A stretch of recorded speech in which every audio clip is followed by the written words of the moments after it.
Imagine being the strongest emperor of your time, yet losing to the demon queen and reincarnating into the body of an obese person in a world without cultivation. To make matters worse, in this world, gender roles are reversed, where women go out to work and men are responsible for taking care of the family and home. Our hero's current goal is to survive in this feminist world where women are true predators while regaining the cultivation he lost after reincarnating. To further complicate his situation, the woman who killed him and caused him to reincarnate in this world also followed him here. And like the Emperor, she is also looking to regain her power and have her revenge. Nevertheless, thanks to rigorous training, he manages to lose all the flabbiness and extra weight he had. However, this made him an even more desirable target for the women of this world, who pursue and compliment him in an almost savage manner. During a mission, he ends up discovering that women are not the only dangers in this world, as demonic monsters and martial arts still exist, albeit in a hidden form. Knowing all this, could our protagonist survive in this world of reverse roles?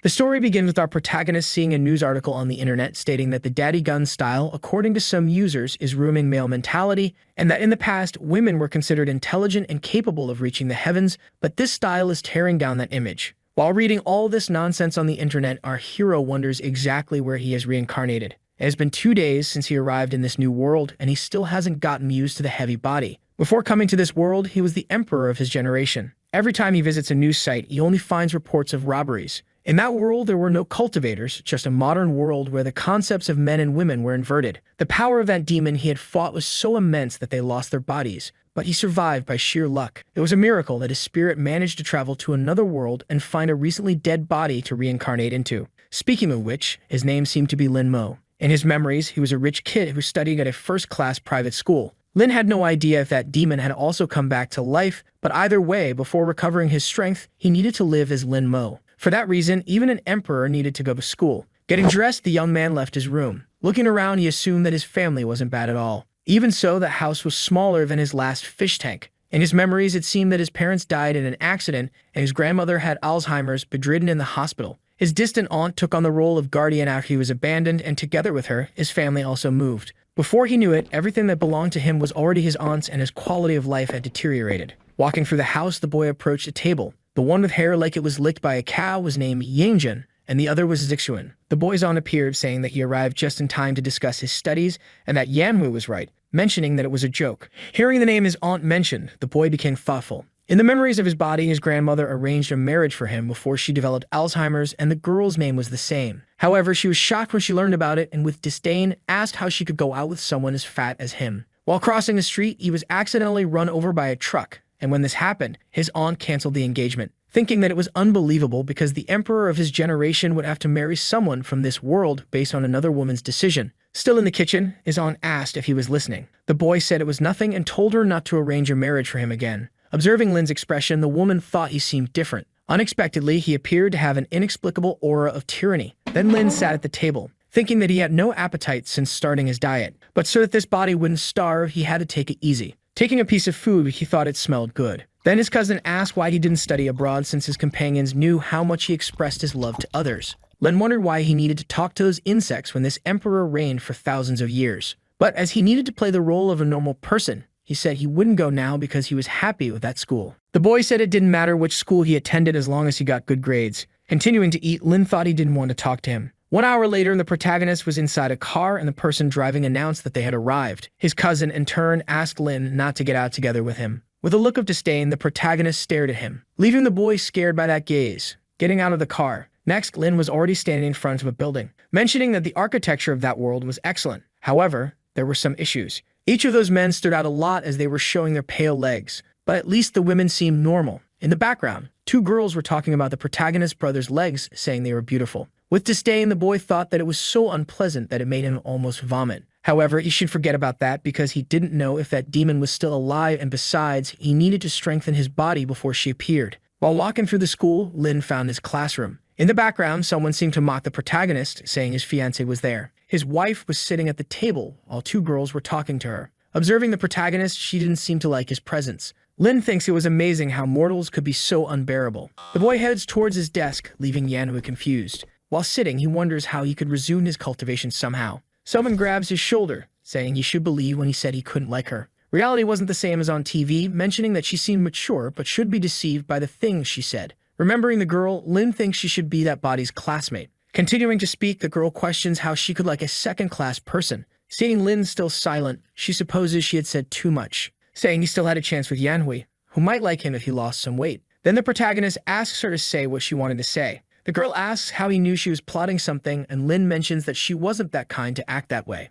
Then the girl really wanted to ask a favor, asking him to play a game with her, saying it wouldn't take long, and as a reward, she would introduce him to a girl more beautiful than Yanhui. There was a mountain that couldn't be reached alone, but she had contacts to help climb directly, so she was thinking of going during the summer, mentioning that the place was impressive at night and he would regret it if he refused to go there. Lin thinks of a rumor that high mountains attract spiritual energy, and that mountain was the closest to that region, so there was a high chance it had energy at the top. Also, it was a great opportunity for that body to lose weight by climbing the mountain. Accepting the proposal, he mentions he wasn't good at games, making her happy. The girl says there would be a match against an idiot from class 3 who loves pretending to be good, so after class, they could use the computers in the computer club. Sometime later in the computer room, the girl mentions she had reserved the room just for them, so no one would bother them. Sitting in the chair, she asks Lin to log into a user account. Then the protagonist enters his password, successfully logging into his account. Inside the game, the boy looks at a window, saying it was a competitive action game with an immortal theme. The girl appears, saying she had called the boss of that realm because he would help them. Then the boss appears, mentioning that she really brought a man, apparently liking the protagonist because he was her friend's classmate. Cutting the atmosphere, she says she would start the 3v3 PvP mode. Starting to run, the girl asks them to be quiet while she takes out the enemy team. Then the protagonist's friend asks him to hide while she goes to check. Lin thinks that only legendary beings in his world could be immortal, but cultivation and everything from his world were similar to the game. Supposing there was a chance that world had immortals, so we should be careful. While sitting, a notification appears that someone had died. That girl from before appears, apparently stressed. Starting to run again, she says she made a mistake and now would take revenge. However, she ends up dying again, repeating the cycle of running again, but now the protagonist's friend would help. Even so, it doesn't help at all. Outside the game, the protagonist's friend is furious because not even the boss of that realm was managing to defeat that person, telling the protagonist to be careful because Flying Feather was on the way, but Lin was completely calm. While running, the boy thinks he had developed his fighting instincts for thousands of years, capable of using them even in games.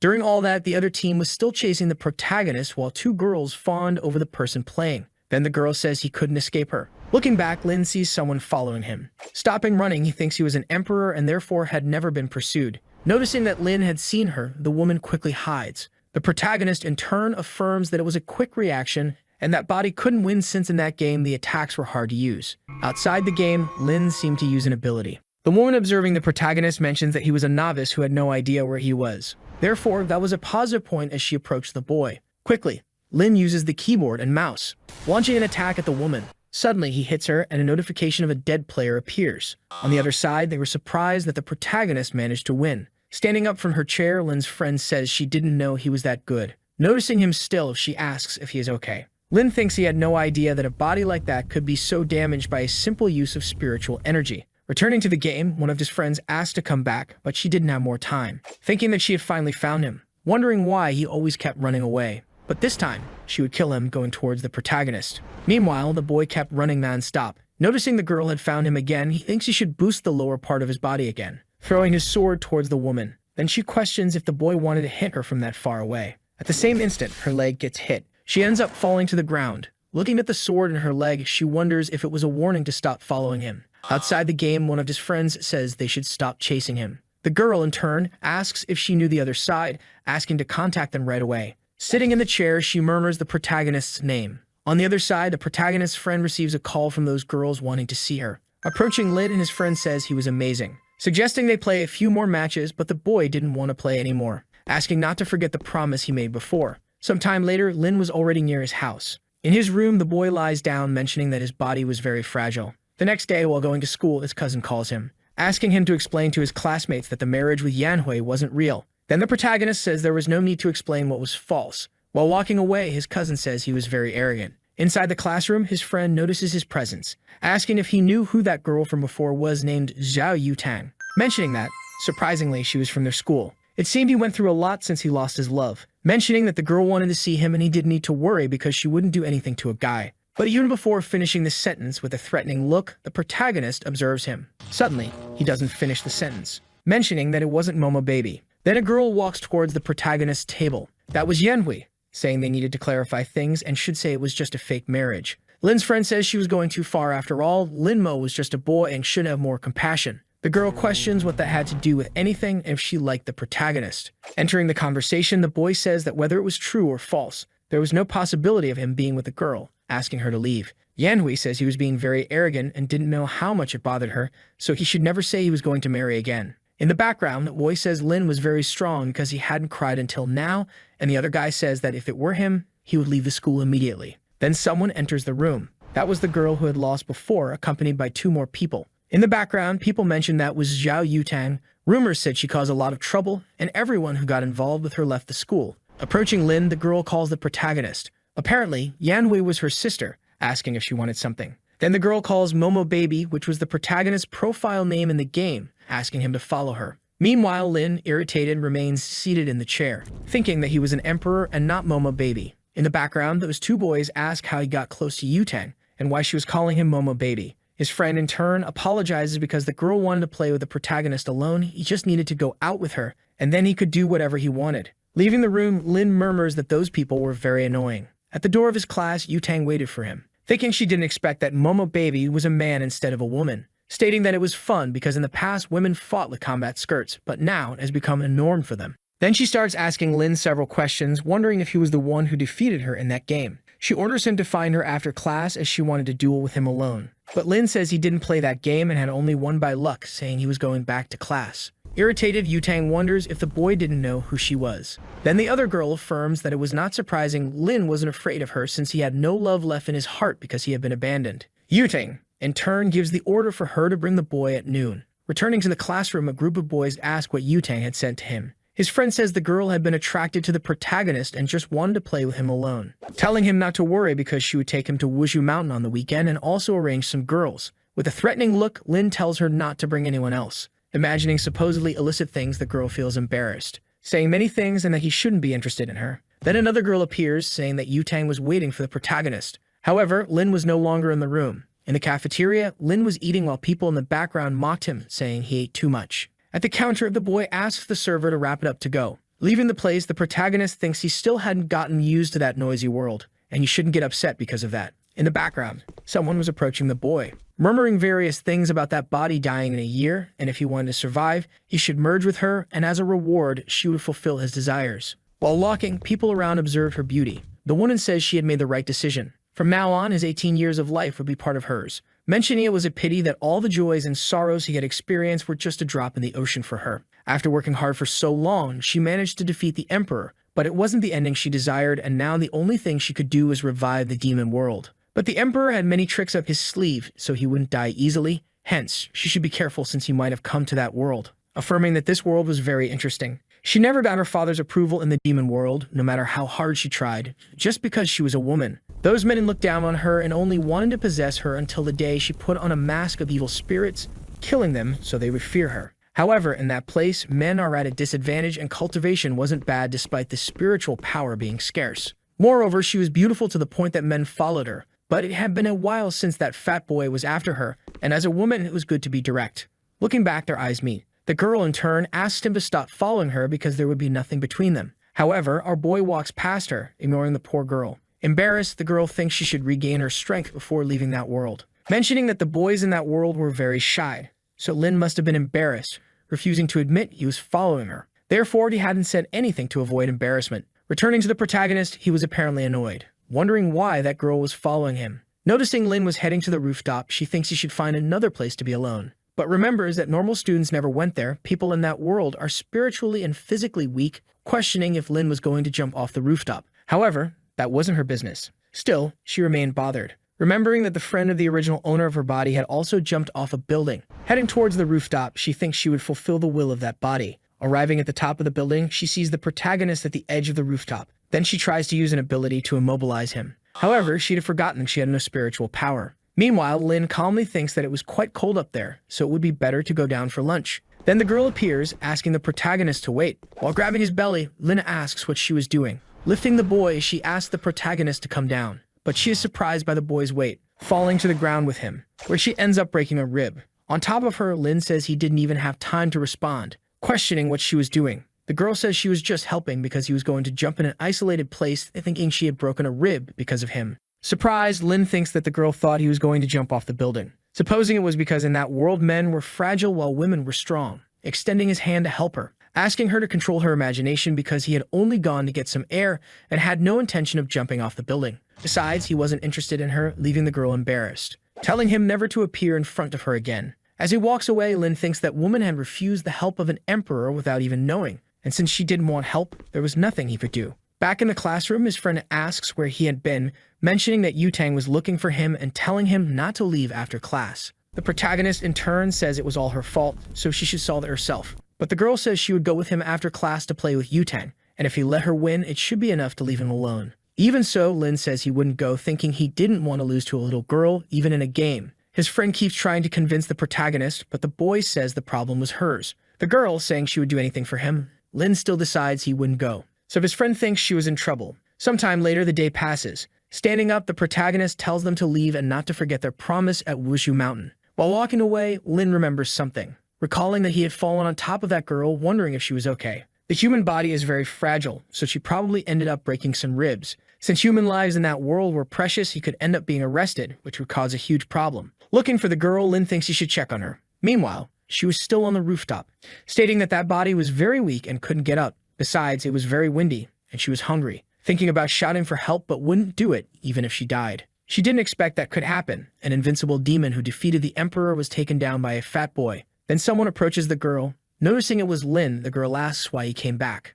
Kneeling down, the protagonist observes her, thinking she didn't look well. Then he places his hand on her back, saying she had broken some ribs, mentioning she was very weak and needed to exercise, but the girl says it happened because of him. While Lin takes off his coat, the Empress, embarrassed, asks what the protagonist was going to do. Covering her, the boy mentions it was windy on the rooftop, asking her to wear his coat. Making a call, he says he would call an ambulance, but the Empress says she didn't need his jacket. The protagonist already knew she didn't want to wear his jacket because he was fat, but should remember that her body was fragile and could take it off when the ambulance arrived. However, for the girl, it wasn't for that reason. She didn't expect the protagonist to be so kind. This world has a standard of beauty for men, thinking she didn't know why Lin helped her, but would keep an eye on him anyway. Sometime later, the ambulance arrives. While the Empress is on the stretcher, two girls notice the commotion. Embarrassed, the girl thinks she would never forget that day. At night, the protagonist was already near his house. Entering, his cousin asks why Yutang had come to talk to him. Then Lin says he would say it only once. Zixuan, in turn, thinks that Fat Boy had a sharp look, mentioning he was more aggressive lately, saying that Yutang must not have gone after him on her own and must have caused some trouble. Because of that, he would ask his mother to throw him out of the house. Then Lin, questioning what he was talking about, mentions that it was his house. Zixuan, about to slap the boy, says he had asked for it. With no effort, Lin grabs his hand. While squeezing his arm, he thinks he was very weak, so weak that it wasn't even worth continuing. On the floor, the boy says it hurt, going to tell his father that Lin had hit him. Appearing in the kitchen, his father asks how he dared to hit his cousin, saying he would deal with him. But with no effort, the protagonist also grabs the man's hand, surprised that Lin Mo had grabbed him so easily. Lin in turn says he would give him advice to never mess with him. Crying, the man says he was an abuser, calling the protagonist's aunt, saying he was causing trouble. Arriving in the room, she tells them to be quiet. Staring at Lin, she thinks the boy was different, saying she didn't want to know what happened and just to apologize to his uncle. Lin in turn thinks that she was the first person to ask an emperor to apologize, saying he wasn't wrong and therefore wouldn't apologize. However, she says that if he didn't apologize, he wouldn't receive his vacation allowance, but the boy says he didn't need it. Entering his room, Lin wonders if she was talking about money, remembering that without it, he wouldn't be able to go to Wushu Mountain. He had nothing to sell in that house and no savings. Thinking of selling some clothes and shoes, Lin opens his computer, surprised that a buyer responded so quickly. 3 girls in the comments of the post were asking personal questions and if the items still had his scent. Surprised, the protagonist thinks he was never afraid, not even of demons, but those women scared him. Even so, he would sell to make money, wondering why money was the first problem because he should first regain his strength. The body is the foundation of cultivation, and if he could absorb spiritual energy, money wouldn't matter. A few minutes later, the boy was completely exhausted, and without spiritual power, the body couldn't handle it, so he had to forge his body from scratch. Then he receives a call from his friend, saying she wanted to talk about Wushu Mountain, mentioning that her friend said he was going there and asked if it wasn't better to go another day. Lin says it wasn't a problem and they could go anyway, so the girl says the bus would leave in the morning, so he shouldn't be late. The next day, the protagonist goes to the table for breakfast.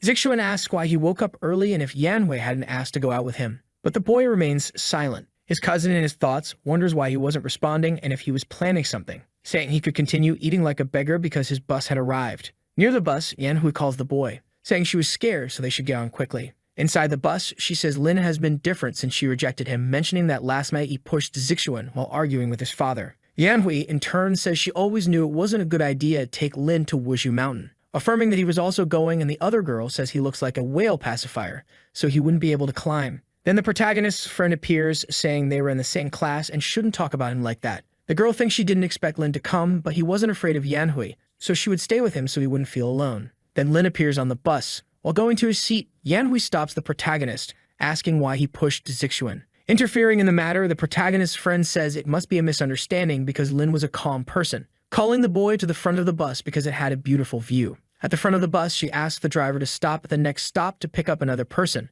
The protagonist, in turn, hopes that when they reach Wuzhu Mountain, he wouldn't be disappointed. Looking to the side, he notices a girl riding a motorcycle, stopping the motorcycle in front of the bus. Suddenly, the bus is forced to brake. Removing the helmet, it was Yutang. The protagonist's friend gets nervous, fearing she stopped the bus to go after Lin Mo. Leaving her seat, she says she would talk to her. Questioning what she was doing there, Yutang says she was looking for that fat boy. Observing Lin, the girl mentions that if it weren't for his size, she would never have noticed him. Then everyone starts laughing at the protagonist. Yutang says he shouldn't go to Wuzhu Mountain and that it was better to go with her to play video games, and if he did that, she could make his wife return to the relationship. But the boy didn't want to know about it, asking her to leave him alone. Then Yutang asks if she was bothering him, thinking that if it weren't for him, she would never have lost even once in her life, questioning if he would go with her or not. Then Lin seems surprised, noticing that the girl's necklace had a bit of aura, thinking that his refining technique was a bit poor, but that was something difficult to craft in that world, wondering if cultivators still existed, saying he would play with her after climbing the mountain.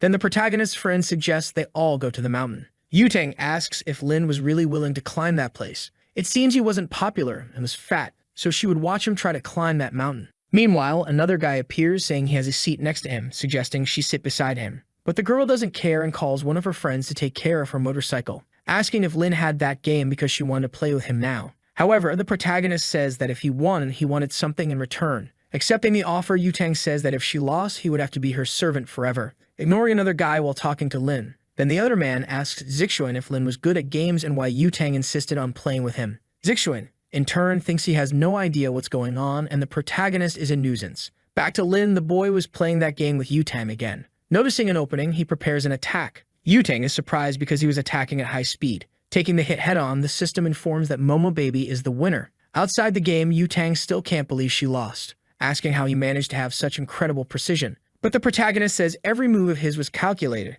and that game is very easy. Then the girl thinks he was a genius, but little did she know he used his cultivation to stimulate his brain. Since Lin had won, he should ask for what he wanted. Lin, in turn, asks for 10,000 in cash. Yutang asks if that was all because she could make his ex-fiancé come back to him, and if he was willing, he should become her training partner from today. Ignoring the girl, Lin still asks for the transfer, thinking he had secured the money to forge that body. Taking out her phone, Yutang makes the transfer. Moreover, she adds her phone number, so he should answer if she called. But he shouldn't call her or give her number to anyone. The protagonist thinks that even as an emperor, he didn't have such arrogance as hers. Standing up from the chair, the girl says there was very little space, ordering Yanhui to move to the front, making the girl nervous, thinking she was doing that after so much effort to sit next to Zixuan. Standing up, Yutang tells her to hurry up. Yanhui thinks about scolding her sister but can't do it in front of everyone. Then Zixuan says that Lin wanted to say something to her, so she should see what it was. Standing up, the girl goes towards the protagonist. In his thoughts, the boy is happy because he could sit next to Yutang. Trying to introduce himself to the girl, Zixuan only gets a sharp rebuke from Yutang, telling him to shut up, thinking that if she knew that boy was so insufferable and wore so much perfume, she would have preferred to sit with the protagonist. Arriving at Wuzhu Mountain, the students are surprised by how high the place is. Then the protagonist's friend tells everyone to follow her and not lag behind. Half an hour later, Lin Mo, observing those boys, thinks they were much worse off than he was. When he managed to recover his powers, he would punish them every day for centuries. The protagonist's friend, noticing that no one was there to help him, thinks she couldn't assist him because if someone saw her with him, she might get strange looks. 20 minutes later, Lin Mo was still climbing the mountain, thinking he couldn't go any further because he had the least endurance in the group. Those boys seemed delicate, but were actually quite fit. Noticing that Lin couldn't continue, his friend thinks that since she brought him to that place, she should help him. Asking if the boy needed help, but Lin Mo says she could go on her way, because he could still continue. Thinking that this exhaustion was nothing compared to the things he went through in his previous life. The protagonist's friend wonders why he was making such an effort for that, saying she would go ahead, and if he couldn't climb anymore, he could let her know. People in the background are surprised because the protagonist had already climbed halfway. The other boys, already exhausted, couldn't continue. While thinking about giving up, Lin Mo, determined, continues to climb. Near the top, the protagonist notices a group of people returning. The other girl is surprised because he managed to get there alone and was very resilient. The protagonist's friend, saying it was very high, suggests they go back and go to a restaurant. However, Lin says they could go because he would reach the top. Irritated, his friend questions if he wanted to die, but the other girl says to just let him go. 20 minutes later, the boy finally reaches the top of the mountain. Yutang, who was already at the top, is surprised that he actually managed to climb. But it was a pity that he lagged behind most of the time, and when he reached the top, the others had already returned, and he had been alone the whole time. Looking up, the boy observed the stars. Thinking that up there had a lot of chi, although it was not enough to recover his power, at least he could start training. With this, he would get ahead of that venerable demon. As long as he had the opportunity to train, no matter the time, he would always come back up there. Then Yutang touches his shoulder, asking what he was doing, and the protagonist says he was just looking at the view. The girl thinks he is very annoying and doesn't talk much, and the protagonist, in his thoughts, asserts that in his world as an emperor, he would have killed her many times already. Then Yutang tells him to come down because that place was hers now. Lin mentions that he was very tired, so she should help him down. Yutang says she wouldn't bother him anymore that day, handing the protagonist a snack. From now on, he would be her companion, and since she was bored, she would go down first. Opening the wrapper, he realizes it was leftovers from the girl's snack, mentioning that in his previous life he had eaten many beast carcasses, so that was nothing. Sitting down to meditate, the boy thinks he should start by cleansing the marrow. Sometime later, it gets late. The protagonist's friend on the phone with him asks if the boy really wasn't coming back. Lin Mo says that place was pleasant, so he would stay during the holidays. Fiddling with his phone, he thinks he should notify his aunt. Calling her without any ceremony, he already informs her that he would be away for a few days during the holidays. Ending the call, the receptionist asks what he could do for the protagonist. Then the young man asks how much an individual room costs for 2 months, and the man says it was 8,000 yen. Thus, Lin Mo continued his training during the holidays, day after day, climbing the mountain non-stop. The training was rigorous, but the fruits would be worth it. Then 2 months pass, and the protagonist's friend says she was arriving and if his bags were ready.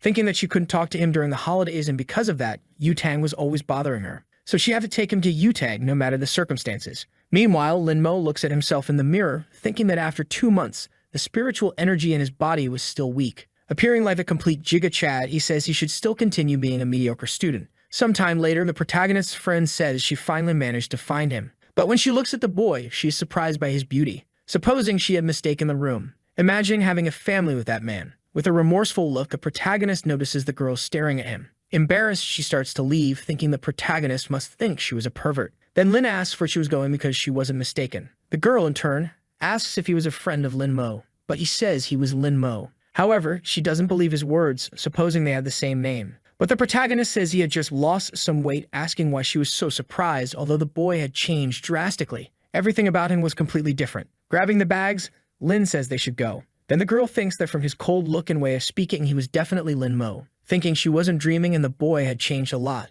affirming that it was worth not treating him badly in the past, asking him to carry her backpack. However, another girl appears, offering help to the protagonist. Quickly, his friend approaches the car, opening the door for the young man. Inside the car, she mentions that he now looked very handsome, asking if he had been climbing the mountain all this time. His efforts certainly paid off, and when Yanui saw him now, she would regret breaking up with him. So now many girls would be kind to him, but he had to understand that it was all falsehood, so Lin asked her to just shut up. Afraid, his friend wonders if the protagonist hated her for not climbing the mountain with him. If she had been kinder before, he might have fallen in love with her, and they would have a perfect love. However, there was still an opportunity because she was still the closest to Lin, saying that he must have been through a lot and that they should go out to eat something, but the boy just wanted to be taken home. Sometime later, the young man was already at his house, and his friend says she would see him in a few days. Then the other girl asks if she wasn't going to take the protagonist to see Yutang. But Yunshu says she wouldn't take him anymore, thinking she couldn't take a beautiful lamb to the wolf's den. The only thing she needed to do was use Lin's account to play.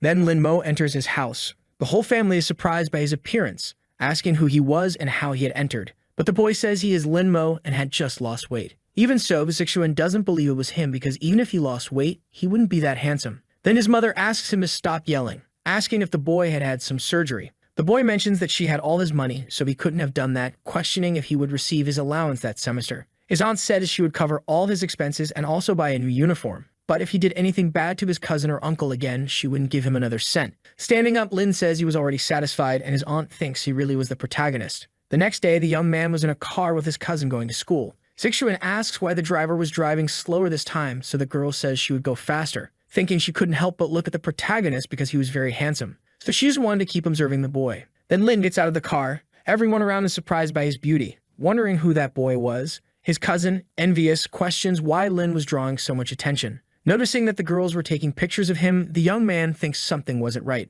Soon after, he enters his classroom. Heading to his seat, another girl wonders if he was a transfer student. Liv, in turn, thinks he had just lost weight, but just because of that, he was already a little better than normal. However, he usually wouldn't attract so much attention, wondering if it was because of his aura. At the classroom door, a commotion was happening. Yutang, holding the protagonist's friend, says she would give her 3 minutes to bring that fat boy to her, but Yunshu says there was no fat boy anymore. The girl mentions that she would regret it if she continued lying, so Yunshu says she would tell her where Lin was. Pointing to the protagonist, she says he was Lin who had lost weight over the holidays. Observing the boy, Yutang seems not to believe it. Furious, she says that guy could never be Lin, but Yunshu was telling the truth. The protagonist in turn says the girl wasn't lying, saying she would train with him whenever she wanted and to meet after class. Then Yutang asks who he was. Again, Yunshu says he was Lin and had lost weight over the holidays while climbing Wuzhu Mountain. In her thoughts, Yutang wonders if it really was the boy, questioning if it really was that fat boy while the boy asks her not to call him that anymore. Noticing he had the same voice and behavior, she affirms that he really was Lin, saying it didn't matter if he was fat or thin because he should wait for her after class. Yunshu says it had been someone else who had played with her before and Lin had joined just to complete the group, so the protagonist wasn't very good at games. With a threatening look, Yutang observes her, asking if she dared to say that Lin didn't know how to play, mentioning that yesterday she had used Lin's account to try to deceive her, so she was the most arrogant person who tried to do that. While leaving, Yunshu asks for a chance to explain, thinking that now Yutang would never leave her alone. 2 girls appear, asking how she knew it was Lin. Even if it was the boy, he couldn't have become so handsome, so he must have had some surgery. Then the teacher appears, asking everyone to take their seats because class was about to start, saying she was curious to know how their holidays were. However, she ends up being surprised, asking who that student in the back was. Yunshu, raising her hand, says it was Lin who had lost weight during the holidays. Surprised, the teacher says he had changed a lot and must have worked hard to achieve it, asking if the boy wanted to sit at the front that semester. Quickly, a girl responds no, mentioning that Yunshu had promised they would change places with her. Another says she had grown a lot during the holidays, so she should also go to the back. Yunshu thinks they were trying to take her seat but wouldn't let that happen. The teacher, asking them to stop arguing, says the first person to change places would be Yunshu. While 2 girls remove her from her seat, the protagonist's friend pleads to let her stay in her seat. Another guy asks Zixuan if Lin had had surgery to become so handsome, and the boy responds that there was no other way than that. The teacher says the odd numbers would stay in the same position and the evens would change with the adjacent ones, saying that Li Jiang would sit with Lin. The other girl asks if Jiang was really going to sit with the protagonist, then the girl says it's okay because she couldn't let Yunshu have him for herself. Looking at his classmate beside him, the young man notices that he was a bit chubby and quiet, so there would be no one to bother him. Yunshu, standing at the front, cries for losing her seat. Then Lin Mo stands up from his seat. A group of girls start flattering the young man, saying they would be exhausted if they had to climb the mountain every day, and another asks if he could give some advice to her brother. Yunshu thinks they are all fake because when Lin was fat, no one talked to him, saying that unlike them, she never treated the protagonist badly when they first met. Lin coldly asks them to get out of his way. Quickly, the girls make room. Another girl says that the protagonist looks very handsome with that attitude. Noticing Zixuan getting stressed, the girl mentions that he was jealous, but it wouldn't help because they preferred Lin. Back to the protagonist, the young man was in the cafeteria. A girl waves at him, saying he could sit in her place because she had to leave, but Lin declines the offer, thinking he wasn't sure if it was safe near those mortals, mentioning that the eyes of those women were nothing less than deceitful. In the background, Yanhui questions if it was really the protagonist. Zixuan asks if she regretted breaking up with him now that he was handsome, and the girl responds that she wasn't that superficial. Another girl appears, saying she wanted to go after Lin Mo, asking if she could help her, mentioning that it didn't matter if he had surgery or not because she always liked him for his personality.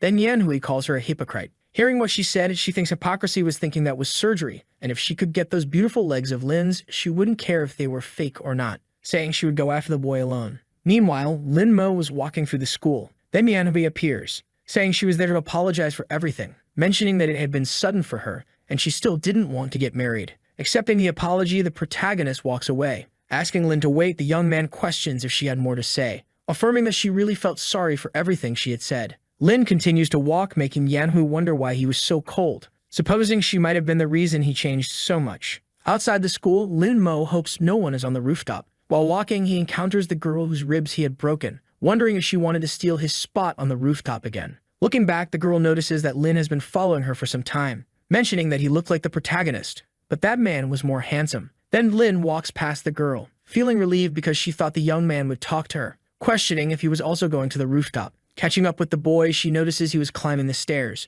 Quickly passing him, she heads to the front. Noticing that the girl was in a hurry, he wonders if she really wanted to steal his spot, questioning how a mere mortal wanted to do that. Their eyes meet, and each perceives the other's intention. Quickly, they start running to secure their places. The girl thinks the protagonist was very annoying, questioning if he shouldn't behave like a gentleman. Also, how could he run so fast, mentioning that she wanted to give him an advantage, but if she lost, it would be a disgrace for the women of that world. Meanwhile, a girl watches the commotion. Back to the two, the girl asks why Lin was running, and the young man asks the same of her. Then she questions why he wasn't running after her, but the young man says he would never do that. Irritated, the woman says not to talk to her like that. A boy like him who didn't care about ladies could never get married. Lin Mo wonders how an emperor could think about marriage, a man of high status from a generation of great emperors, responding that she wasn't kind either because she was fighting just for the rooftop. Arriving at the rooftop door, they block the entrance. Suddenly, they start fighting to see who gets there first. Lin, in turn, thinks he would have to use brute force to clear his path, which ends up with him grabbing the girl's chest.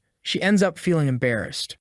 The protagonist, also embarrassed, feels that sensation, quickly reaching the rooftop first, saying that from now on, that place belonged to him. The girl questions how he dared to do that and if he knew who she was, mentioning that just now he had done that. Saying he had touched her, the protagonist approaches her, giving a slap to the poor girl, affirming that she had touched him first, thinking that he almost forgot that men in that world were fragile and couldn't act carelessly. Then the girl calls the protagonist shameless. Taking out his phone, Lin says if she didn't leave, he would call the police. The girl, in turn, says she was already getting angry. Recording the woman, the young man asks her to say what she had said before, but then she seems to remember something, recalling that women who hit men in that world were despised. And if she were caught doing that, she wouldn't be able to attend that school anymore. Thinking that he had taken advantage of that to hit her, even if he said it to someone, it was certain that the one who would be believed was the protagonist, saying that this time he would leave, but next time he wouldn't lose, claiming that it was very complicated to deal with men. Lin thinks she was happy to have gotten out of that situation, mentioning that the girl was very annoying. Remembering that there was an update on the news from this morning, she grabs her phone. Looking at the news, she ends up surprised. The news reported numerous chickens on a farm that were suspected of being infected with a virus, which ended up turning them into dried corpses. Observing that chicken, Lin Mo seems to recognize it, remembering that the demon from before had a sword that would suck any creature that touched it down to the bones. But in her final battle, that sword had exploded, and then her own sword also exploded, trying to protect her, sending her to that world. Wondering if that demon was really dead. Since to become immortal, Lin had to follow the path of heaven, but in exchange, she only had to kill people to gain her power. That's why she needed to investigate what was happening. Sometime later, it was already sunset. As Lin was leaving, the girls were still fawning over the protagonist. Yunshun appears, saying she would accompany him to Yutang's house, but Lin Mo says it's not necessary. Even so, the girl insists on going, mentioning that Yutang and her sister were very dangerous. She tells the story of a time when a boy was tricked by his classmates and ended up with a tragic fate. However, the boy thinks he doesn't want to go to that place, asking Yunshun not to get too close to him, but the girl says he's interpreting things wrong. Entering, she's surprised to ask if he wouldn't see Yutang again, and the boy says he has more important things to do. Yunshun questions if he didn't know that she had been looking for him all summer, and the young man says they would discuss that later. The girl, in turn, asks him not to worry because she would explain everything to Yutang the next day, remembering that if she helped him, Lin might end up thanking her. Meanwhile, the young man was in a car, thinking that the farm was outside the city, and if that demon was there, he would eliminate her even if it damaged his soul. Sometime later, Lin Mo arrives at the location, thinking that he still had little soul left, but it would be necessary to use it. He apparently starts to use some magic. Looking at a house, he notices demonic Kai, thinking that it was extremely strong, assuming that demon had really survived. Looking to the side, he notices someone approaching. A person says they had seen the protagonist from afar. Taking off a helmet, it was Yutang asking what he was doing in the middle of nowhere. Lin, for his part, wonders how she got there, thinking it couldn't be a coincidence meeting in the middle of nowhere. She says she called a taxi to take her home, but on the way, she realized it was taking her out of the city, so she decided to get out of the car. Irritated, the girl asks if he still thinks he's that ugly fat guy from before. Now that he's handsome, he'll meet plenty of girls who only think with their lower brains. Mentioning that handsome young men are the main targets when it comes to trafficking, she says he shouldn't forget to warn someone when he gets into trouble. Asking him to hold her helmet, she says she's going to call the police, asking if he remembers the car's license plate, but the boy replies that he doesn't. Then the girl says she's going to deliver some messages and will be right back. Lin, for his part, thinks that Yutang was just immortal, but could also track demonic energy. Then he realizes she has returned. Mentioning that losing weight was causing her problems, she asks him to hand over her helmet, Putting it on her head, she says she didn't want to get into trouble. However, she feels embarrassed, thinking that the boy was more handsome than those motorcyclists on the internet. Lin wonders if that was a protective helmet, and the girl thinks he really was handsome, questioning how she had that ridiculous idea, mentioning that it was her customized helmet, and if she broke it, she would give it as a prize to the mean girls, saying that it only gives her a headache. Looking where the girl was heading, he notices it was exactly where the demonic energy was. As he was worried, he would go see what was happening.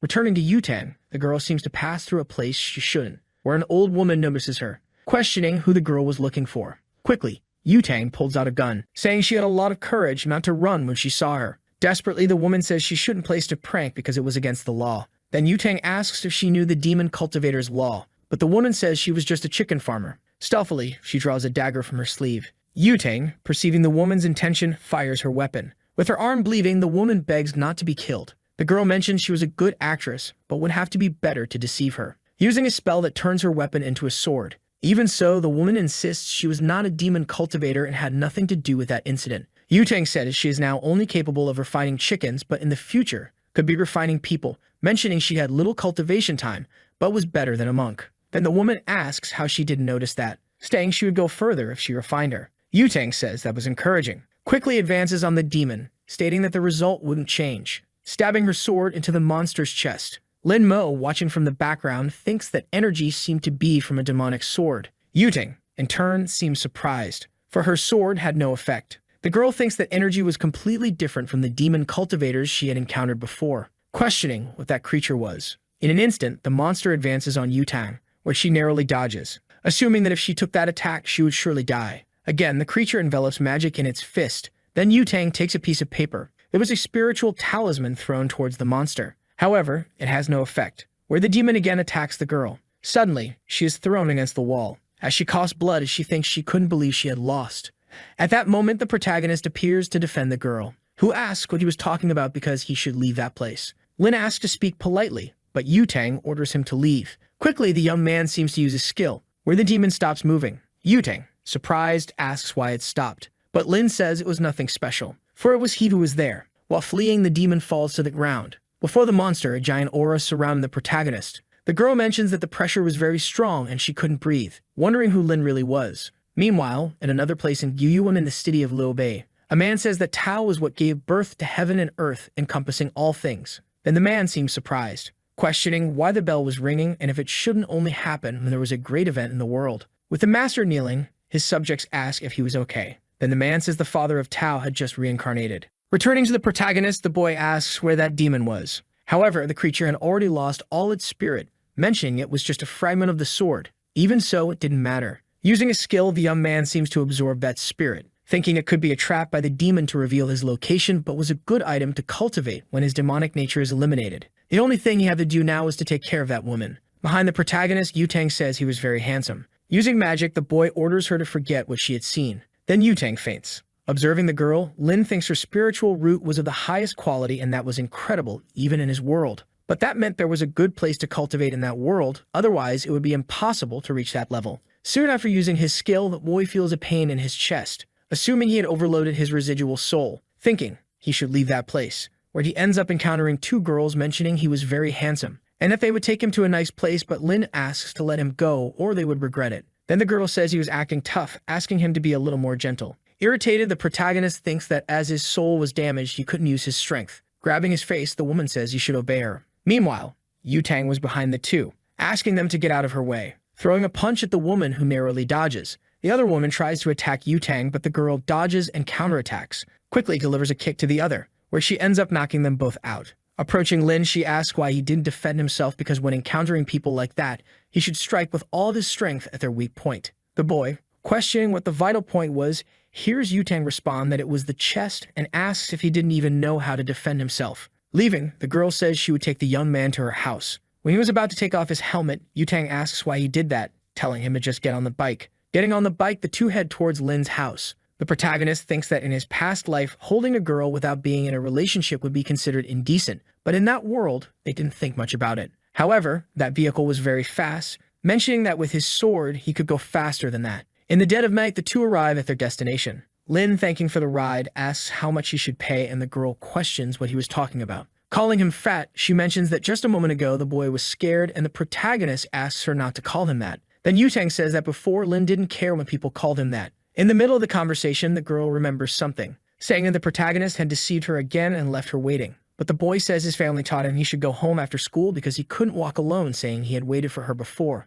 However, Yutang mentions that she had an emergency. Then her phone starts ringing. Answering the phone, Yutang asks if everything was already done, affirming that the target had a very powerful evil Kai. Mounting her bike, she says she had something to do. While heading to her destination, the girl stops at a corner, thinking that the protagonist's shampoo scent was bothering her. Returning to Lin, the boy thinks he needed to recover. Then Zixuan calls him, questioning if he was causing trouble with Yutang again. Yanhui, in turn, says the boy didn't know how to control his words and was trying to say that Yutang was a bit stressed. Lin, ignoring the two, continues heading towards his house. Inside his quarters, the boy sits next to his door, assuming that if he continued using his power, he could end up damaging his foundation. At least he got a sword fragment that he could use to cultivate. Soon after, someone knocks on the door. Yanhui appears, saying she wanted to talk to the protagonist. Noticing she wasn't with Zixuan, he thinks the girl wanted to be alone. Then Yanhui says it wasn't just about appearance, but the more time she spends with her cousin, the more she realizes she liked the protagonist. That's why she wanted to apologize for everything she had done, asking if his grandmother wouldn't want them to get married. Before she could continue talking, Lin closes the door. The girl, begging, asks him to believe her, saying they would get married. However, as Lin was an emperor, he didn't want to lower himself to that level, thinking that he thought he had already reached the maximum level of spiritual formation, but still had a long way to go. Starting to meditate, the boy considers it as mental resilience training. The next day at Lin's school, a girl calls the protagonist to eat. Noticing the boy ignored her, she mentions that he was very handsome but had a heart of ice, and he was getting more and more handsome, looking like a movie star. Meanwhile, Yanhui, along with her group, were eating. Looking to the side, she notices a girl trying to call the protagonist to her table, who, without any remorse, ends up refusing. Zixuan asks what good it was to be handsome but be alone, and the other guy says he had questioned how he had lost weight, but he always ignored him. Observing the situation, Yanhui seems uneasy. Getting up from the table, she says she would call the boy to her table since they were in the same class. Zixuan, irritated, asks why she would call him as the girl already knew he hated him. Reluctant, Yanhui asks the boy to let her go, otherwise Lin could see and interpret something else. Irritated, Zixuan says he had no more respect for him, and if she went to get the protagonist, she didn't need to come back. However, the girl thinks that if she could have Lin Mo in her arms, she wouldn't regret anything in her life. Meanwhile, a group of girls was bothering the boy, who wonders why all those women were disturbing him. Then Yutang calls the protagonist, ordering him to immediately go to her table. The boys, observing the commotion, suppose that Yutang supposedly liked Lin. Yanhui, desperate, thinks that girl was the worst who could take Lin's attention. The boy, in turn, can't believe that woman was still calling him fat. Looking to the side, he finds that girl from before. Quickly, he starts walking, remembering that there was a possibility of her stealing his place on the terrace. As the young man walked, Yutang noticed the boy in a hurry. The girl next to her said that Lin had become very arrogant after becoming a bit more handsome, asking who he thought he was. Furious, Yutang sent a message to the boy, saying she would kill him after class. Back to Lin, the boy was approaching the terrace. However, that woman was already in his resting place, saying that since she arrived first, Lin should leave. Refusing to leave, the young man mentioned that he had won the race before, so that place belonged to him. The girl said she had let him win because he was a man, asking if he thought she would lose. Then the boy suggested they go downstairs to bet on another race to settle it once and for all. Irritated, the Empress said that the boy only knew how to run and asked if he had any other skill besides that because if he continued that way, he would never get married. Lin Mo, in turn, said it was nothing special, saying he could choose any game and he would beat her in any of them. With a sly smile, the girl seemed to be planning something. Grabbing a cup of pieces, she said they would play that game. Observing that in the girl's hand, Lin wondered if it could be what he was thinking. Then the Empress asked if he knew how to play that game and said that if he won, besides leaving the terrace, he could ask for anything. Sitting on the floor, the boy mentioned that he wouldn't be able to fulfill any of her wishes even if he tried. Convinced, the girl thought she had spent thousands of years playing that game, and her skills were of another level. Little did she know that the protagonist had also spent many years playing that game, known as one of the best in his world. About to start the game, the two stare at each other. In the middle of the match, both sides were completely focused. Realizing he still hadn't won, Lin wondered if that woman was a reincarnation of a player of that game. Sometime later, the match continued until sunset. The girl, observing the situation, realized the match was uncertain, and if she wasn't careful, she could lose. The boy said that if she didn't know what to do, she should give up. However, the Empress mentioned that classes were over, so he should feel proud to have reached that point and therefore should go home. Right after, Lin's phone started ringing. Thinking he could never give up and would only leave that place with a victory. The girl, in turn, couldn't stand the noise of that phone anymore. Taking a picture of the board, she mentioned they could continue the match the next day. However, when she was about to get up, she felt a shock in her leg from sitting for so long, where she unintentionally fell on top of the protagonist. Lin, in turn, felt a very cozy sensation. A moment later, the girl was completely embarrassed, saying she couldn't believe it. Then Lin slapped his forehead, saying that next time she should keep her magical spheres away from him or he would call her a pervert. The girl thought it was already the second time he had hit her, and when her strength returned, she would make him regret it. But during the night, she would study tactics to win her match. Outside the school, Lin Mo picked up his phone to answer the call, realizing it was Yutang calling him. Furious, the girl questioned why he didn't answer and where he was, ordering the boy to go to the school gate. The young man thought that Yutang spent most of her time at school playing games and even so had a high level of cultivation, so he would find out today what her secret was. Near the gate, Yutang asked why he took so long, questioning the reason for staying at school after skipping all classes. However, he said he was just sleeping, leaving the girl surprised, saying she had come to pick him up for a rematch in that game. Handing him a helmet, she told him to get on the bike. A while later, the two arrived at Yutang's house, and the protagonist was surprised that the place was so big. As they walked through the house, Yutang asked him not to touch anything. Looking around, Lin Mo thought that the only thing in that place was games and there was nothing about cultivation. The girl, in turn, questioned if the boy wasn't worried about being in that place, because a woman had invited him to her house and the boy didn't ask anything. Then the protagonist asked if she intended to do something to him. Mocking the boy, she mentioned it was a good idea because now he wasn't fat anymore, and it wouldn't be a bad idea. Without any compassion, the boy struck her in the belly, ordering her not to touch him. Seeing the damage he had done, the young man thought he didn't know that martial art was so good because it could knock out a cultivator in seconds. Getting up, Yutang said she was just kidding, but the protagonist said he didn't like that. Irritated, the woman announces that they will play more than 300 rounds, thinking she would defeat the boy and make him pay for everything he had done. Sometime later in the game, Lin Mo wins a round against the girl.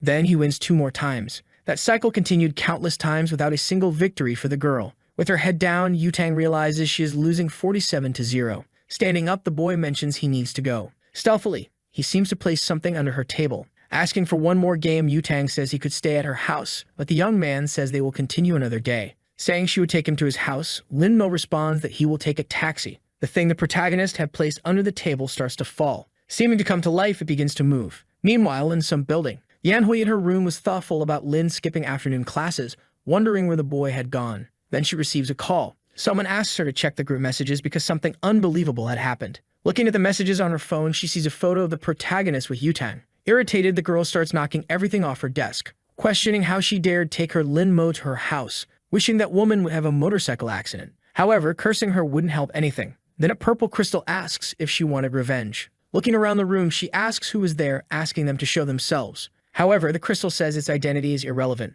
Then a malicious face appears, saying it could do whatever she wanted. Yanhui, in turn, asks if that monster was a witch from those novels. Embarrassed, that creature thinks the woman had nothing in place of her brain, saying it was the #1 divine sword of the immortal world that ended up shattering, and if she helped it recover, it would make her immortal. Without even thinking, Yanhui accepts the proposal, asking for help to become immortal. At that moment, that creature seems to cast a spell on the girl. A purple crystal appears on Yanhui's forehead, and the monster orders her to open her mind, letting it merge into her body. Asking why she didn't feel any power, the spirit questions what she desired. Suddenly, the girl asks to be taught hypnosis, and the monster mentions there were countless skills like that. In her thoughts, Yanhui supposes that with that skill, Lin Mo would be entirely hers. Meanwhile, the protagonist is riding in a taxi, thinking he couldn't use his powers recklessly and that Yutang should reveal her secrets. Quickly, the boy seems to make a hand signal. At Yutang's house, that doll received a signal. Observing the girl, he notices she is playing, questioning if Yutang was a fake cultivator, wondering how she reached that level. Furious, Yutang can't believe she lost to a stinky fat boy. Lin Mo, in turn, gets irritated with the girl's words, mentioning that now he will crush her in all games. Then Yutang remembers she has something to do. Watching her leave the room, Limo wonders where the girl was going. In the room, Yutang is changing clothes. Putting on a suit, she says that it will work. Opening a closet, there are numerous combat weapons. The protagonist thinks that even if all that was of low quality, they were still hard to get in this world. Starting to run, the doll jumps onto the girl's clothes, thinking that this time he would discover her secrets. Sometime later, Yutang arrives at building, thinking she should find out what shampoo the protagonist used because it was very fragrant. Inside that building, the girl approaches a door. Meanwhile, someone says they should raise their glasses to celebrate the newlyweds. In that place, a wedding was taking place, and the woman mentions that the bride will give a speech. Taking the microphone, the woman thanks all the people who came despite their busy schedules. Meanwhile, Yutang sits in her place, thinking that now she just had to wait for everything to end. After a while, the other woman declares that the wedding ceremony between Lin Yu and Xiuxiu is over, and now the party could begin. Returning to the two newlyweds, his wife asks if he was very tired, but the man asks her not to worry because he just needed to change clothes and drink something. While they were talking, someone approaches the two lovebirds. It was Yutang standing in front of them. Seeing who it was, the boy becomes desperate.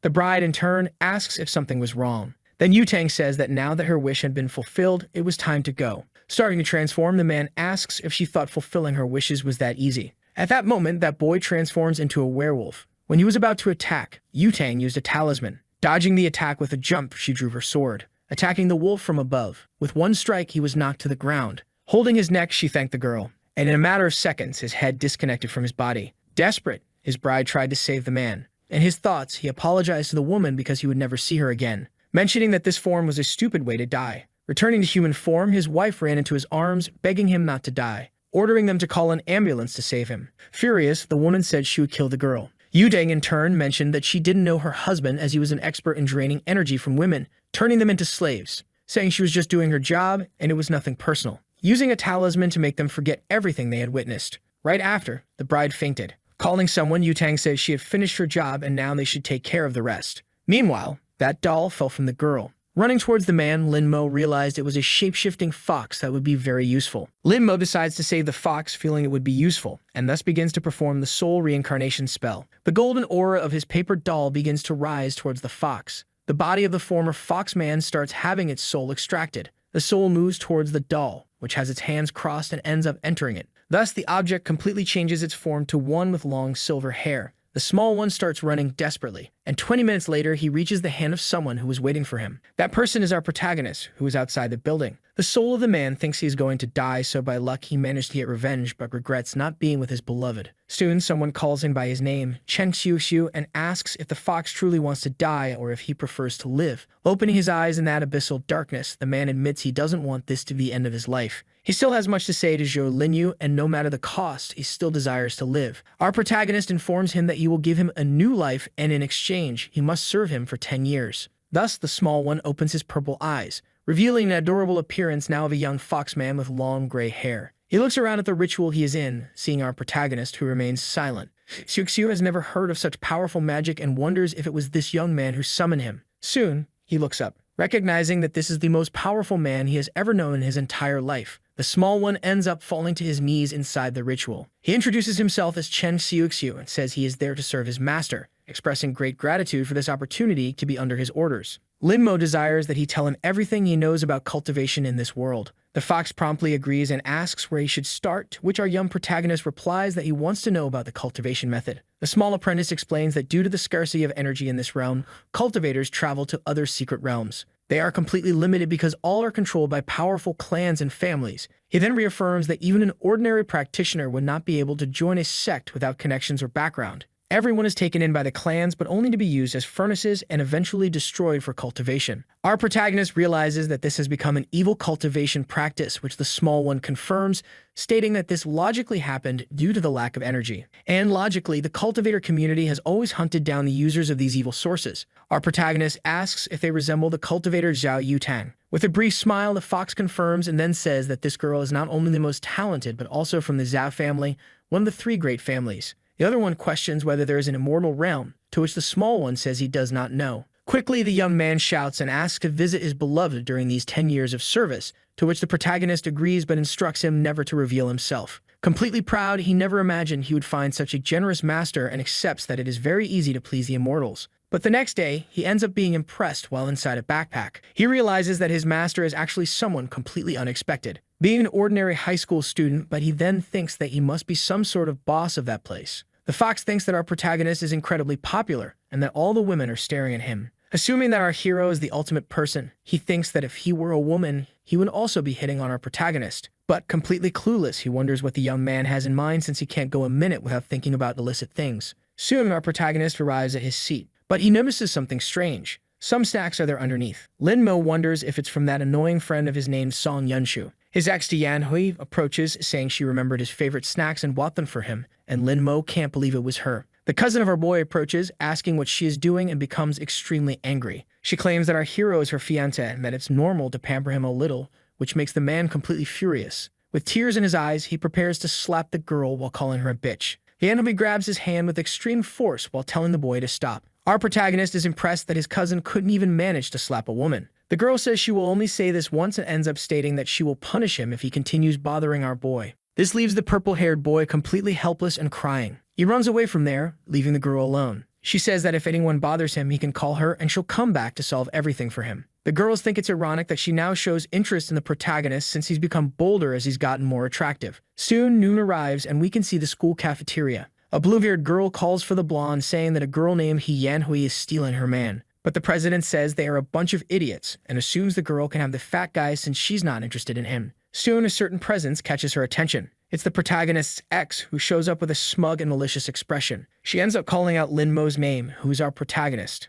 thus inviting him to eat with her. The blue-haired girl thinks she's trying to provoke and therefore tells Yutang not to take it seriously. But with extreme brutality, the blonde says that if the protagonist annoys her, then she will give him a beating. Soon, anger appears on our hero's face. Thus, he leaves the area with his ex, who is convinced she can win him over. He can't believe he lost his temper after so many years of cultivation and thinks he still has much to learn. In his pocket, the small fox thinks his master is truly incredible since even someone like Zhao Yutang is jealous because of him. Furious, the girl asks if the boy really complained about her, but the blue-haired one just says to ignore it since she can't hit a boy. She decides to forget about the fat guy and then starts thinking about the girl since she's being very bold. Our protagonist finally reaches the school's ground floor. The dark-haired girl, while eating a pastry, tells him to hurry up. Our protagonist notices the immense hostility and reflects that she must be angry about the previous day. He sits down and then makes his first move in the game. She knew that our protagonist would make things difficult for her, but still she had already thought of a solution before any of this happened. Impressed, he admits that the girl is really good at this game. But suddenly his stomach lets out a hungry growl. With the bag in hand, he stares at her with a somewhat blank look. Then he opens it, revealing a lunchbox inside. He ends up breaking his chopsticks to start eating. The other one assumes that this is a matter of respect as he is eating instead of playing, but our protagonist excuses himself, saying it's lunchtime. She thinks that if he keeps this up, soon enough he'll be fat again. But soon a question arises about the fat guy who was here on the terrace. Our protagonist says he has never seen anyone of that profile around. Angry, she admits that just thinking about that boy makes her ribs ache because of his weight. But her expression quickly changes to surprise when she sees something on her phone. It's a picture of our protagonist being posted in the girls' group, thus realizing that our protagonist was, in fact, the fat guy she had known before. With red eyes, she says she asked a question. Recalling and showing the protagonist's picture, questioning if he truly doesn't know this person from the phone. With extreme shamelessness, the protagonist says he has never seen someone so fat, to which the girl gets irritated, saying Lin Mo is a terrible liar. But she understands that he doesn't want to talk about the past, so she says he doesn't need to worry since she didn't ask for that reason. Soon, she starts rummaging through her bag, revealing that she washed his blazer, though thinking it might not fit him anymore given his current physique. A light appears in his eyes, perplexed by this gesture. Soon, he collects the garment while remaining completely stunned. Quickly, the young woman stands up, accepting it as a tie and saying that he is really good at the game. Our protagonist states that few people are his equal, but she was one of the few who managed to surprise him. The girl states that from now on, their fight is over, but ending it this way leaves the protagonist in silence. Quickly and with conviction, he ends up calling her, saying it would be better to have a best of 3 and decide a winner. With a cheerful smile, she accepts his proposal and then reveals her name as Han Xinyi. Our protagonist is surprised by this name at first, but then reflects a little. His small fox ends up jumping out of his bag in surprise. It's astonished that he is so powerful that all the women throw themselves at his feet. But our protagonist reveals he has a question, which is about where the resources for his demonic cultivation come from. The little one promptly replies that they come from the Dark Gate network. The items are protected by the Shadow Clan, which is primarily responsible for the protection of both demonic cultivators and members of other families. But they can also sell them to people of good nature, as long as you have money. Our protagonist is surprised and then asks how he managed to get money. The small fox responds that he completed several assassination missions but ends up saying that the quickest way to get money is by finding a sugar mommy. He assumes that his master doesn't even need to work since a sugar mommy would be the best option for him. But quickly, the protagonist's hand flies towards him, grabbing him while the fox squirms, saying he shouldn't have said such things. Lin Mo then puts him back in his pocket, informing him that when they get home, he will take a look at the materials, especially how to make spiritual amulets. The night begins to fall over the school, which is now silent. At the time of dismissal, the blonde ends up calling him by the fat guy she knows. But our hero simply dodges, causing Zhao Yutang to get irritated and tell him not to pretend he didn't see her. She ends up saying that today his ex-girlfriend provoked her and tried to embarrass her, but our protagonist reveals that Yanhui is not his ex-girlfriend. The girl doesn't care but informs him that she's a respectable person and therefore he should cooperate and suggests that he could go for a motorcycle ride with her. In silence, the protagonist simply keeps his face expressionless while reflecting. The girl with a mischievous smile asks if Lin Mo will be able to get on by himself or if he'll need her to carry him. When he agrees, they both go to the motorcycle and she calls him a good boy. Behind a lamppost, someone watches the blonde and curses her for going out with her precious Lin Mo. A shadowy voice ends up asking why she doesn't hypnotize him. But the younger one reveals that she wants the protagonist to willingly give himself to her body and soul. Soon both leave the school in a desperate rush. The protagonist notices this and says that Yutang is going too far. With a mischievous smile, she says he's too naive for believing the words of a woman. In a broadly suggestive manner, the protagonist asks if she's really interested in him, leaving her blushing and confused. The motorcycle comes to a sudden skid stop. With a red face, she asks if she hasn't made it clear enough that she isn't interested in him, to which the protagonist asks if she really doesn't want him. The girl tries to refuse with all her might, and the protagonist just accepts, saying that they're just colleagues, so she shouldn't get too involved with him. Yutang ends up revealing that there's a line of people wanting to be her boyfriend, and even so, if it weren't for the games, she would have never looked at the protagonist. In our young protagonist's pocket, the small fox thinks his master is truly surprising. He wonders when he placed that paper doll on her, and moreover, how he did it with a normal A4 sheet. Sometime later, we can see our dear protagonist's house. He thinks about the Dark Gate network. Soon after, he calls for his small companion, who jumps onto the table. With quick clicks on the keyboard, he confidently says he will access the dark network as quickly as possible. Thus, he keeps hitting enter forcefully and manages to gain access. But the small fox ends up on a website with highly suggestive content. It's a site for renting some night ladies, or even books with explicit and adult content. Lin Mo then wonders if this is the right site, to which the small fox responds that it is the right site and that he just needs to navigate to the treasure page. He thinks he has found the real world of cultivation, but even a low-level spiritual weapon from the immortal realm is a superior treasure in this world. The most important things he will need are 1,000-year-old ginseng immortal stones, but they end up costing over $100,000. His small companion still tries to convince him to sell his photos to rich, older women. Below the stressed face, the protagonist asks if he looks poor or something, to which his small apprentice understands. Our protagonist then asks for the money the small fox has, but the little one ends up saying he only has 30,000 in his account. Grabbing the mouse along with his computer, he says that this will be enough. The white-haired young man decides to question if his master really intends to make talismans. Soon, Chen Xiu tries to suggest that the boy seeks something else since talismans may have a good price, but they are difficult to make and the materials they have are of low quality. Our protagonist informs him that he will only make low-level talismans to sell them, so he tells him not to worry about anything. Shortly after, he moves away, instructing him to return to training, and his small apprentice thinks that with these materials, they will only be able to create junk and useless things. The next day, we see Lin Mo now wearing an outfit that hides his identity along with a mask and glasses. A man in a van asks if the delivery is for him, to which he responds as the white fox. Thus, the large box is handed to him, and the delivery person asks for a 5-star rating for his excellent service. The young man assumes that this is truly a fast delivery service, so he considers leaving a rating. In his pocket, his apprentice informs him that the Shadow Clan has a business network that rivals even the big families. Soon after, we see a few minutes later where the protagonist stares at 2 papers on his desk. The small white fox wonders if he really intends to make these talismans. He has heard that the talisman masters of the great family spend years training before they even start, and even then, only 30% of them succeed.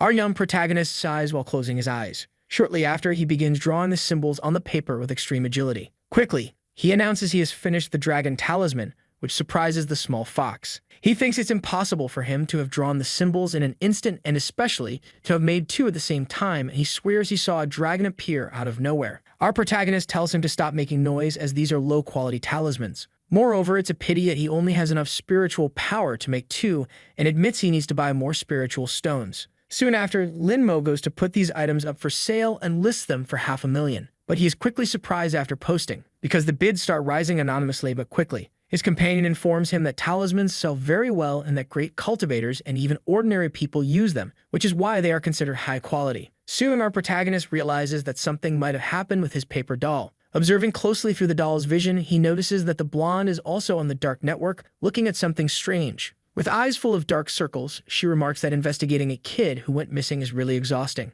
Until suddenly, she sees the listing for the high-quality talisman, along with the invisibility effect, which seems quite convincing. She assumes it's a good time since she doesn't know this demon, and it's better to be prepared to watch him if necessary. Our protagonist thinks that a spiritual stone might be useful, and moreover, a missing demon is truly strange, and he wonders if it could be the venerable demon. We then see the next day at school, precisely during lunchtime. Our dear Lin Mo climbs the stairs until he is interrupted by 3 boys. They end up insulting him and asking how he dares to disguise himself to get the girl's attention, but that on the inside, he's still the same trash. Our protagonist keeps his expression dark and neutral while looking slightly down. His ex-girlfriend says she's enjoying this hypnosis more since it's giving her an unbelievable opportunity. But with an arrogant and especially threatening look, the protagonist warns them to get out of his way, which irritates the people in front of him. The boys, unconvinced, ask if Lin-mo has lost his will to live and then decide that they will kill him at that very moment. But before he could hurl more insults at the protagonist, he was caught by his massive hand. Our young protagonist pushes him against the wall in a single brutal move. The impact was so powerful that it knocked him out, and with an irritated look, our protagonist glances to the side. He sees the two other goons looking horrified, questioning if he really desires death. His ex thinks this is the moment to intervene and have the protagonist in her arms.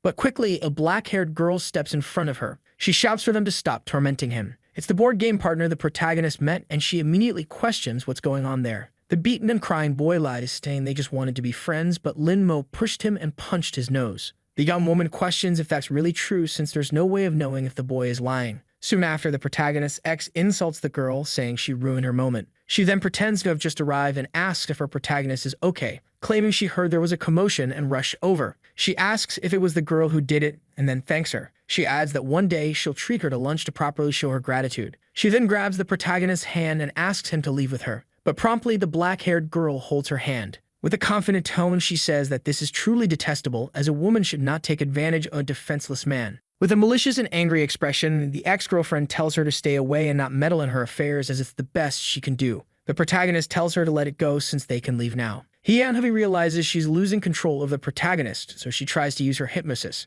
But the hypnosis is promptly nullified and doesn't work on our hero. The demon accompanying her informs her not to use magic for the rest of the day as he has a bad feeling. The black-haired girl states that she heard the younger girl had dumped the protagonist. She then walks past her, making her angry by saying she pities her. But the brown-haired girl stays rooted to the spot. Trembling with anger, she can only think of how unpleasant this girl is and calls the protagonist a shameless dog for not obeying her orders. Later, after classes, we see the protagonist arrive at his home. He is in front of the computer with his small companion. Ken Xiuxiu then mentions that someone offered 2 spiritual stones and a lot of money, understanding that this person really knows how to do business. Our protagonist realizes the offer is from the blonde girl and wonders if she is a member of the Phoenix Group, adding that it could be a trap. Lin-mo comments that his companion had told him that the Phoenix Group was responsible for eliminating demonic cultivators, so there's no reason for them to be involved. But the small fox reveals that a trap isn't necessary as the Dark Gate network already cleanses demonic cultivators daily with the help of the Phoenix Group. Then a small notification pops up on his computer. He notices that the chosen meeting point is Fangtong Station, a seemingly ordinary place.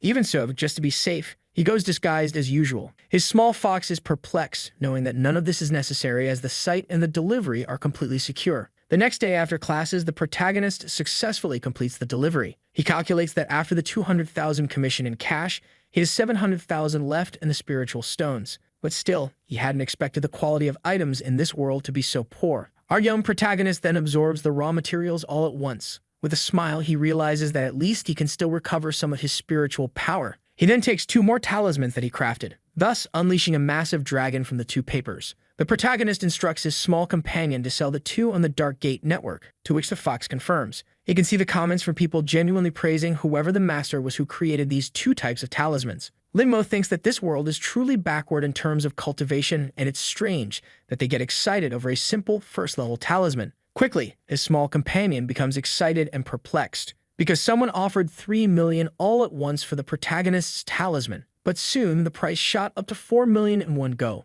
Someone in a fully technological room asks if they've gone mad. They then question how a first-level talisman can cost more than 3 million. Quickly, someone on the microphone states that the invisibility talisman that was sold earlier wasn't ordinary, and that's why they want to find out about the manufacturer. In the blonde girl's house, she looks at her state-of-the-art computer. Quickly, she starts getting even more irritated as she sees something in front of her. Yutang then clicks her mouse once, thus adding another million to the talisman auction. Our protagonist simply watches the prices rise with his arms crossed. He had to cover his small companion's mouth so he wouldn't cause any disturbance. Quickly, the bid reached a peak of 15 million in cash. The comments are from people wanting to make an offer to the protagonist and especially asking if they can meet. Our young hero realizes that this is all dangerous, so he decides to disappear for a while since all the cultivators in this world will probably come after him. But at least he'll get something good out of it and decides to check on the progress of the blonde girl who was betting in the auction. Sometime later, we see the girl's house. Our protagonist notices that she's still investigating the disappearance of the boys, all of them being virgins, and it seems to have something to do with the Demon King. Looking at the screen, he notices that Yutang is conducting real-time surveillance. But at the same time, our boy feels a bit uncomfortable with it, as he didn't know she was into this kind of thing. She becomes tense upon seeing such ugliness on her computer screen and ends up slamming the table, saying that the boy is horrible and that not even his hairstyle can save him. The horrendous person then decides to search the internet for something, looking for tips to look better in photos. It could be anything that would make him look beautiful, so he still searches for eccentric filters. Other things cross his mind too, such as plastic surgery and facial harmonization. But there's something more. Things like having a flat stomach, long legs, and even removing love handles. Our dear Yutang feels she can't continue living after seeing such an atrocity on her screen. She admits that not even the fat guy is as unbearable as this disgusting person. Sometime later, we see the school during lunchtime. Our protagonist notices that the blonde girl said something irrelevant to him, until suddenly his attention is drawn by someone in front of him. It's the black-haired girl who asks if he wants to play, and if Linmo doesn't want to, that's okay, as she doesn't want an easy win. Silence fills the air as the protagonist looks at the board game. Soon he admits that he isn't feeling well and decides to leave. He acknowledges that he doesn't want to admit defeat, but the young man also doesn't want to take advantage of the situation in any way. Our protagonist then goes to the edge of the terrace. Climbing up to get some air, he thinks that if he wants to obtain the power of Yang, he'll need to create a formation, and the most powerful ones are the demonic ones. If only Linmo had some tea, and perhaps it would be possible to do what he desires. The girl warns him not to accidentally fall, to which he just smiles. Our protagonist then walks toward her, humming softly. But Yanhui, who had been watching everything secretly, becomes even more irritated. Soon, our hero is stopped as he's leaving the terrace. It's the brown-haired girl who is extremely angry at him. Our young protagonist promptly asks what's wrong with her, to which she tries to speak with a dark expression on her face. But Han Xinyi, who is with the protagonist, tells her to stop bothering him. Then the younger brown-haired girl tells Han Xinyi not to dare touch her man, as he belongs to her down to his nails and teeth. Yanhui turns and tells the girl to just wait, and she'll see her painful death. Linmo watches her leave, wondering to himself when he became hers. Sometime later, as night falls, we see the protagonist's ex-girlfriend's house. As she takes a stressed-out shower, Yanhui thinks and admits that she underestimated our hero. She thinks she should have pursued him from the very beginning, but she assumes that this time he will belong to her completely, without any hesitation. With a psychotic expression, the girl decides she will hypnotize him tonight to make the boy her obedient pet from now on. Her aura spreads through the air until it reaches the protagonist's house. The purple energy approaches him while he is having his morning beauty sleep, but a barrier formed from his energy manages to hold back all this negative impact. His small companion wakes up and notices something happened, wondering what could have caused such torment while he slept. Quickly, Linmo realizes it's a remote hypnosis technique and admits he never thought anyone in this world would use something like that to hypnotize this emperor. The next day, we see our protagonist's school. The brown-haired girl stands in front of him, blocking and preventing his path. She tells him that tonight he will get ready and come to her house. With eyes full of malice, she can only imagine the taste of his lips and becomes even more anxious for the night to arrive. But then she takes on a psychotic expression, thinking she has successfully hypnotized Linmo and assumes he will be obedient. On the other hand, our protagonist continues walking calmly, smiling as he realizes that it was her who tried to hypnotize him the previous night. It is then revealed that our hero managed to attach a paper doll to the girl's back. Its consciousness was already linked to the small doll that smiled at our protagonist. We then see him later in the classroom, until suddenly, something catches his attention. It's the paper doll on his ex's body, which has just vanished. The reason for its disappearance was that the brown-haired girl herself discovered the small observer attached to her. She then incinerates it with her demonic purple flames. Her demon tells her she's pathetic for not noticing she was being watched. With sweat on her face and tense, Yanhui wonders who could be suspicious enough to need to monitor her. Her companion then informs her that whoever it is, it doesn't matter, as she cannot let this person ruin her plan. After school, as the afternoon begins to fall, we see our protagonist walking out thinking that whoever destroyed the paper doll might be connected to the venerable demon. But since there are so many cultivators in this world, he cannot act hastily, and it may be necessary for him to seek out the Phoenix group. If his calculations are correct, the blonde girl should pass by at that exact moment. In this world, the act he's about to commit has a very specific name. It's called fraud. The girl is suddenly startled when she realizes she has run over the protagonist. The blonde quickly stops her motorcycle as our boy crashes to the ground from the previous impact. She asks why he crossed without looking both ways. Holding him in her arms, she asks if he's okay and says she'll take him to the hospital. But with empty eyes, the boy just stands up, leaving her confused. With a mischievous smile, Linmo admits he has learned to be bad in this world he finds himself in. The blonde wonders what's wrong with him and even tries to pull him back. But the protagonist reveals that he is going to his ex-girlfriend's house tonight because she's expecting him for a special night. She is shocked by such a statement, since she knows that's not in his character. Suddenly, surprise shows on her face as she realizes something more. She tries to call the protagonist back, telling him to return to his senses, but he walks past her, leaving her completely stunned. Yutang wonders if the fat guy was really hypnotized. She then makes a gesture with her hands to break the spell. She draws a star in the air using her fingers, resting her hand on the boy's forehead. The shine in his eyes, which had vanished before, starts to reappear little by little, but quickly fades again. She realizes it had no effect and questions whether the person who cast this spell is really that powerful. Soon, the blonde beauty decides to use the Phantom Redemption Seal, applying a heavy, magical palm to the forehead of our protagonist. This brings him back to his previous state of mind, which he had clearly been pretending. With his hand on his face, he asks what's happening and why he's there. The blonde says she was about to ask him that and questions whether, by any chance, Lin Mo had met up with his ex-girlfriend. He admits he did, but asks what it matters, as she's going to see her fiancé. Completely flustered, the girl says that he had appeared in front of her and was hit by her motorcycle, so he should follow her to the hospital. Yutang wonders how our hero can say that after being hit, but she says she doesn't want to, and if she feels guilty, she can pay his medical expenses later. The girl grabs him by the collar, leaving him completely agonized. She then rubs a piece of paper in his face, saying she'll write him a check because she doesn't want to worry about a lawsuit from him in the future. She tells him to spend it on whatever he wants, but warns him not to use it against her in the future or he will regret it. Our dear Lin Mo wonders if writing a few thousand zeros will be enough to exchange for a few hundred spiritual storages. The girl then speeds off on her motorcycle. Yutang tells someone over her helmet communicator that she needs all the information on the protagonist's ex-girlfriend as she's a suspect, which the person confirms. Soon, she arrives at the house of the girl who was once interested in our protagonist. Removing her helmet gracefully, she extends her hand, which bears a special ring. Then she releases her magical sword at once. She proceeds to make dozens of cuts on the doorknob to open the door. The cuts are so precise that the door itself falls, but the doorknob remains attached in the shape of the door. She walks in, seeing some family photos. They don't appear to be of her family, but rather of two boys who seem to be her friends.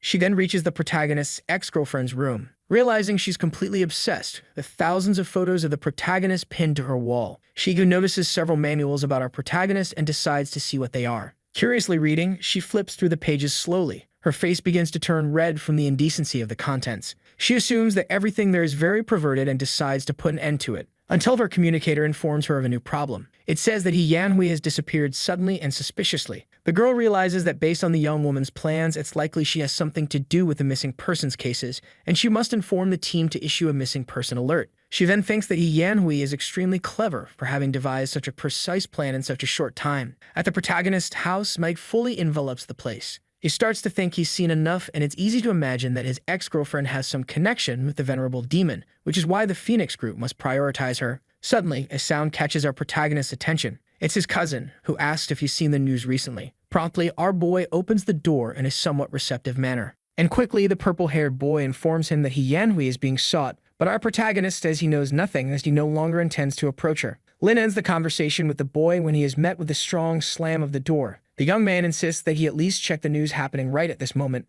Our protagonist sees that Yanhui from the Fengsheng Institute is suspected of an abuse case against a young man and is being sought nationwide. He thinks the search team is truly efficient, but there is still no information on the girl. The small fox thinks that this woman is really cruel and extremely foolish for daring to mess with his master. Lin Mo knows that if the venerable demon wants to absorb the yang power of a young man, he will end up forming a well-organized formation, primarily of evil origin. Quickly, our young protagonist crouches down and starts rummaging through a box. The small white fox wonders what his master is searching for until he sees a glimmer in his gestures. Becoming even more confused, the small fox realizes that what he grabbed are just some seemingly ordinary wooden boards. Our hero lets out a tired sigh. He then channels all of his energy into the two boards at once. They begin to disassemble and reform into a shape that suits his needs. It becomes a kind of manual compass made entirely of wood. The small fox is astonished that he managed to create such an ancient oriental compass in such a short time. Our boy thinks that, with the venerable demon's ability, it will be impossible for the Phoenix group to find her.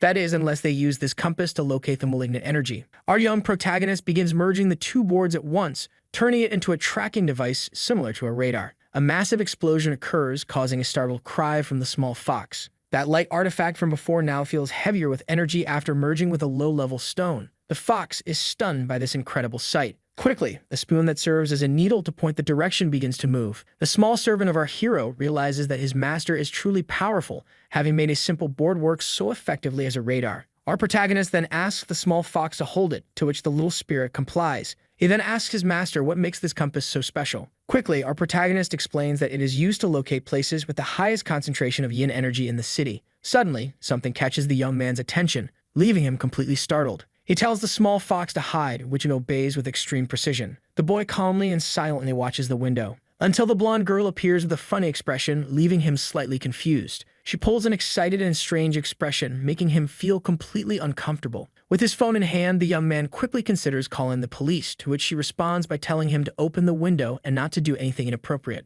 She apologizes for what she did, saying it was necessary. Our protagonist promptly asks what she's doing in a place like that, to which the girl tells him not to say nonsense and asks where he was injured. Our hero thinks that Yutang is suspicious of him, but by sheer luck he hasn't healed yet, so the injuries and scars are still on his body. He shows her his wound on his arm and also reveals another on his leg. Quickly, the girl lifts his pant leg in an indecent manner, revealing the minor wound. Completely flustered and embarrassed, he asks what she's doing, but Yutang insists she's just cleaning the wounds. Otherwise, she will be responsible for the scars that will remain if she doesn't. She thinks that this guy, who used to be chubby, really has the most beautiful legs she has ever seen. His fox shouts in his mind that his master offered his arm and she went straight for his legs, clearly taking advantage of him. Our protagonist pulls his pant leg back down and says he didn't imagine someone like Yutang would come over for such a trivial reason. But the girl reveals she has a question, which is about him being one of the last people to have seen Yanhui, and she asks what she told him. The boy admits he doesn't remember anything that happened after seeing her. The girl then steps back through the window and says that this was all useless, so she's leaving, but the boy wonders why she doesn't exit through the door. Soon after, Lin Mo, being completely cautious, asks her to wait. He finishes by offering to act as bait to help her if she wants.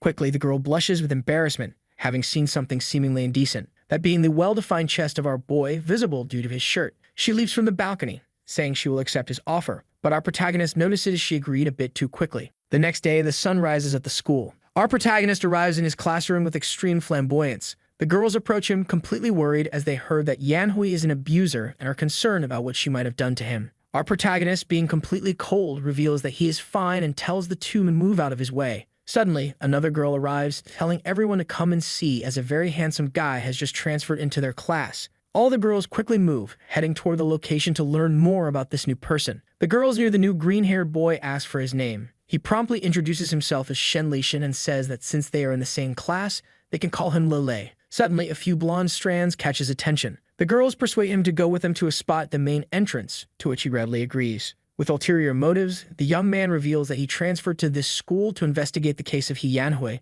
but even so, he did not expect to encounter such a beauty. But suddenly, he is surprised to see that she has her foot on the door. She then delivers a powerful kick that rips the door from its hinges. Immediately after, she shouts to her companion not to leave the school grounds as he shouldn't go outside before she does. The green-haired boy is completely bewildered by this behavior and begins calculating the odds of her being completely crazy despite her beauty. After school, as the sun begins to set, our protagonist leaves the premises still maintaining his usual extravagance. The blonde was waiting for him outside and orders Lin Mo to follow her. The two begin walking down the school hallway, which is completely silent. We can see that he was taken to the school's infirmary so they could be alone. He states that he's already healed, and if she touches his leg again, they'll have to retaliate and restrain her until the police arrive. But the girl reveals she doesn't care about that and asks our hero to look at a document. She reveals that she has a police relative who found a diary about how to take care of our protagonist in He Yanhui's house, which is clearly a lie. Even though the boy has read it before, he is still surprised to see some rather questionable fetish details in the pages. Blushing, the girl says that her plan seems to have a detail about observing men and taking them to her house, and apparently,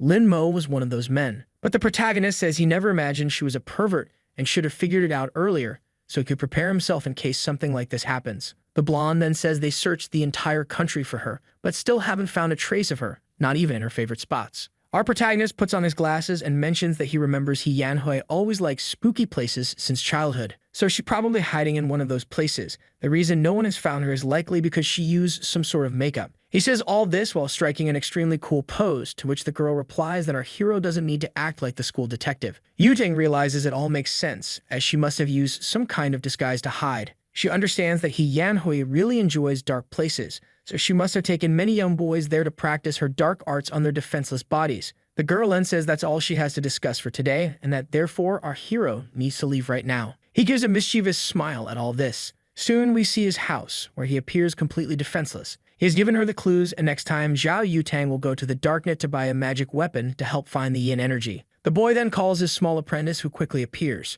Our protagonist instructs him to put the compass he made up for auction on the dark door, which the small fox understands immediately. He begins typing on the keyboard with extreme speed. He decides to set the initial price at 10,000 in cash and publishes it. Then he informs his master that he has already listed it for auction, and it's just a matter of time before they see the results. Ken Xiu notices that the bidding price is rising abnormally fast, as if it's an item highly coveted by everyone. Quickly, the 10,000 in cash turns into 5 million at a surreal speed. At the same time, we see Zhao Yutang's house, our blonde protagonist. She notices that the price has already reached 5 million in the blink of an eye and continues to rise non-stop. With a cunning smile on her face, she remarks that these people really like to flaunt their money, and then declares that they have no money compared to her. Through his observation doll, our protagonist sees that Zhao Yutang is indeed bidding with intense eagerness. It seems that she is likely to win the item, and as a result, will be able to track down the ex-girlfriend of our dear protagonist. Quickly, the price reaches the astonishing mark of 10 million. The small fox realizes that this is an unbelievable result achieved in mere seconds and wonders how many married women have that much money.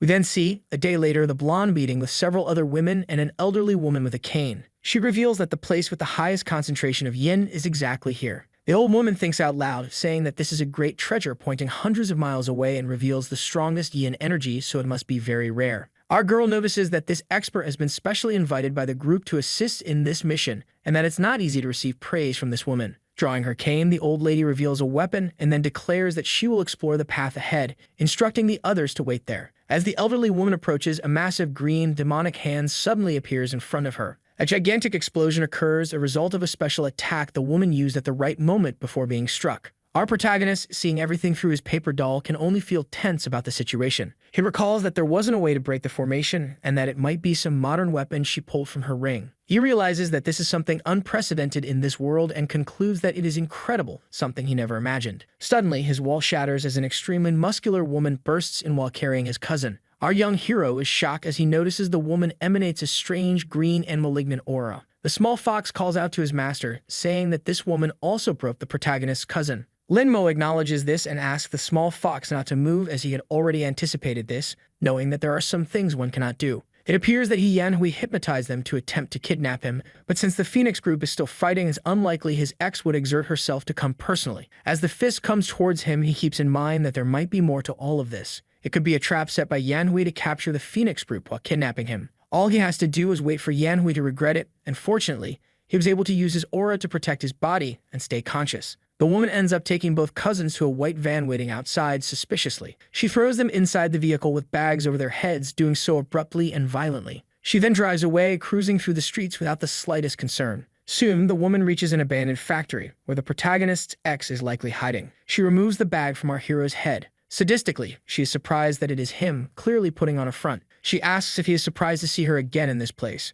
With a sly smile, Lin Mo admits he is indeed surprised, insulting her in the process. She becomes extremely annoyed by the arrogant tone carried in his words. Throwing the boy against the wall, she can only assume he has a big, bold mouth to speak to her like that. Lin Mo advises her not to get any closer. Unbuttoning her shirt, she says he's still pretending to be arrogant and wonders if it was Zhao Yutang or Han Shinyi who took his virginity. Her demon informs her that the blonde has broken the formation and is quickly heading their way, so it's best for Yanhui to hurry up and get the job done. With a malicious smile and a wicked expression, she agrees, saying it's true since the Emperor is waiting for her next special move. She declares that the protagonist should stay there and wait, as she will return after they have tested the Emperor. Our boy becomes tense at the possibility that the demonic sword or the venerable demon might be communicating internally with the girl. In a dark cell where water drips, we see, sometime later, the protagonist's cousin sleeping peacefully, even in such a situation. Her cousin wakes up in a panic, pleading not to be killed or abused. Looking around, he begs to be spared from this cruel fate and, above all, wonders where he is.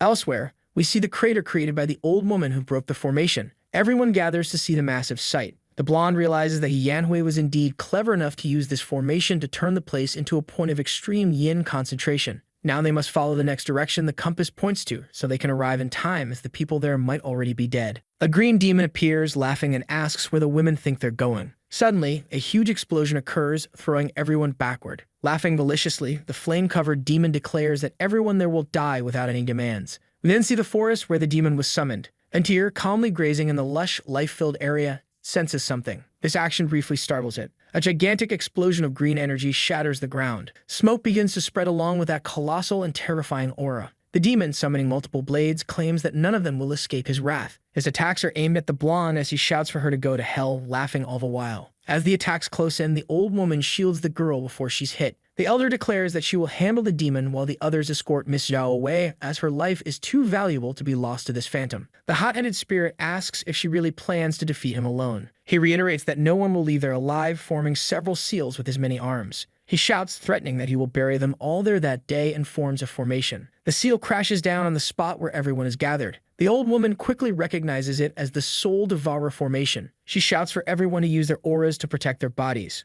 One of the women doesn't have enough time and begins to feel her body burning, screaming in agony. Her cries echo as her life fades, along with her skin and flesh. The blonde is shocked and horrified by the evil scene that unfolds before her eyes. She pulls out a special bow from her storage ring, along with an arrow made entirely of energy. Drawing the string, she mutters that this is a unique situation and she'll need to use ranged attacks. She announces her intention to aim for the demon's face in order to escape. Her aura arrow magically alters its trajectory. It strikes the demonic face with great precision, accompanied by a large explosion. Even so, the demon declares that it's nothing compared to his immense power. The elder states that her life energy and magic are severely weakened due to the formation, so they won't be able to cause any damage to him. Soon, the spirit begins to inflate his mouth with something. It is a thick, dense smoke. Zhao Yutang realizes that the spirit is resurrecting the corpses. Her former companion begins to move in a zombie-like and eerie manner. But with extreme agility, the zombie lunges at her. With quick thinking, the blonde draws something from her storage ring. It is a sword, which she uses to slice the zombified woman in half. The elder then states that she will control the poisonous gas and that the girl must deal with the blood puppets as soon as possible. She also reveals that there is no salvation for any of her companions.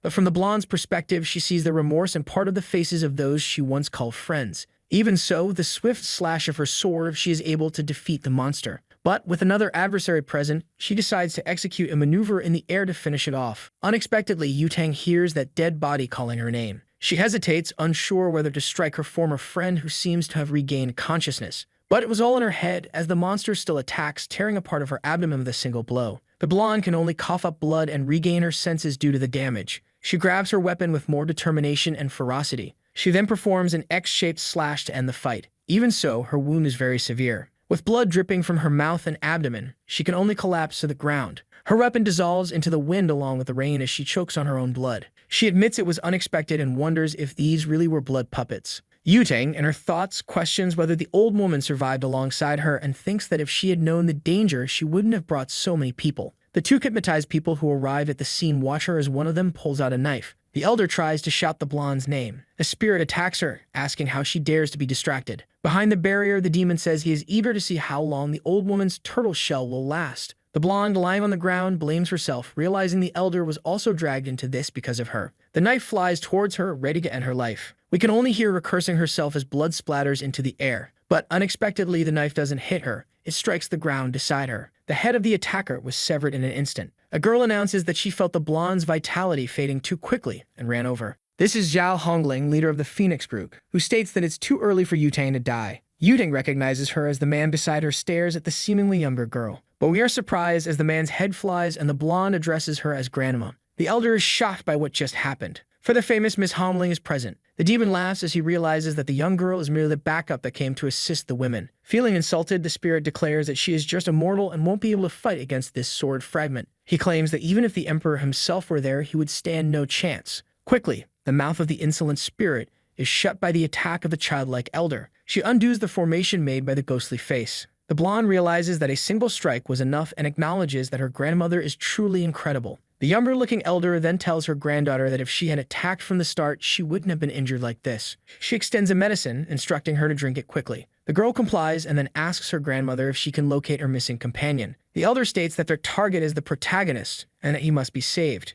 She reassures her granddaughter, saying that she knows everything and that she doesn't need to worry. She should focus on resting. The girl feels confused about resting until her vision begins to blur. As she falls asleep, the younger elder calls the older one, who promptly responds. The elder questions where the companion her granddaughter mentioned is. The old woman responds that based on her and Yutang's guesses, he should be in an area with an abundance of extreme yin energy. The younger-looking elder, with her sword in hand, states that there's no need for further explanations. She then asserts that she can still find the place with the greatest concentration of yin. Amusingly, the sword begins to float as she tries to ascend, but she soon falls in a presumptuous and even ridiculous manner. She orders everyone to move quickly, as they need to take the blonde back to HQ to treat her wounds, while the elder will head to the supposed location with the highest yin concentration. She then darts toward the location, saying she'll see them later. We then see the abandoned factory where our protagonist is held. His ex-girlfriend, now possessed by the demon, begins performing a ritual. The fox, alongside the protagonist, asks what she is doing. Our protagonist explains that she is absorbing the yang energy from these men to increase her power, and the price is that she will age. Suddenly, something grabs her attention, a massive surge of energy. She questions who is disturbing her at this moment. Then we see the blonde's grandmother outside. Yanhui opens the door with a scowling, anguished expression. She asks what a young girl is doing there, and more importantly, if she's injured or lost. The younger-looking elder calls her auntie and says that the little bastard is inside. Confusion is evident on the face of the protagonist's ex-girlfriend at this statement. Inside the building, the small fox asks if it's safe to knock him unconscious again as soon as he wakes up. But our protagonist explains that there's no need to worry since he's quite resilient. Suddenly, a massive explosion occurs, startling him. Something flew from the doorway and crashed into the wall. It's the protagonist's ex, now impaled by the enormous sword of the little girl. Floating in the air, the girl remarks that they are just getting started, so Yanhui shouldn't be complaining. Sitting on the sword, the small girl questions whether the older girl won't respond. The ex, taken completely by surprise, asks the younger-looking one to at least put up a fight. With her hands covered in green energy, the ex-girlfriend begins to pull the sword from her chest. She yanks it out and curses, throwing the sword upward. The little girl hovers in the air, watching the scene unfold amusingly. The ex throws the sword and yells for the brat to go to hell. The attack is powerful and incredibly strong. Even so, the wound in her chest starts throbbing in pain, while her shirt struggles under the weight of her chest. She wonders who this brat is. Perched on the sword, the younger-looking girl asks if that's all, as the fight seems to be reaching its end. The ex-girlfriend then asks her demon what she should do since she is no match for her. But when she receives no response from the demon, she remains confused. We see a scene from a day ago in an unknown house. The protagonist's board game partner is staring at herself from the past. Both seem uncomfortable with the strange connection. But soon, the silence is broken as the girl lets out a sigh. She reveals that she's tense because this is the start of the 146th game. But suddenly, something explodes in her mind, grabbing her attention. It's the strong cry of a demonic sword. We see a distant cabin in the forest, seemingly isolated. The boy in the demon's grasp starts screaming for release. He then asks if the entity knows who he is. He reveals himself as a member of the celestial demonic sect. The demon isn't surprised and even recalls that the young man indeed belongs to the celestial demonic sect. But he informs him that such a sect, as fertile as it is, won't be difficult for him to massacre. With tears in his eyes, the boy realizes that this Kai is extremely powerful, and so he cries out for help. Suddenly, a massive explosion occurs at the entrance of the demon's residence. We see a huge trail of dust rising and falling at the now open doorway. A leg steps through. It's a woman who just entered. She stomps the ground with a strong, imposing force, almost as a threat. The spirit recognizes that this Kai is unusual. It belongs to someone unique. The figure before him is, in fact, his long-awaited mistress. Crying into the flushed face, he starts shouting for her as he runs toward her. The girl pushes him away with her foot,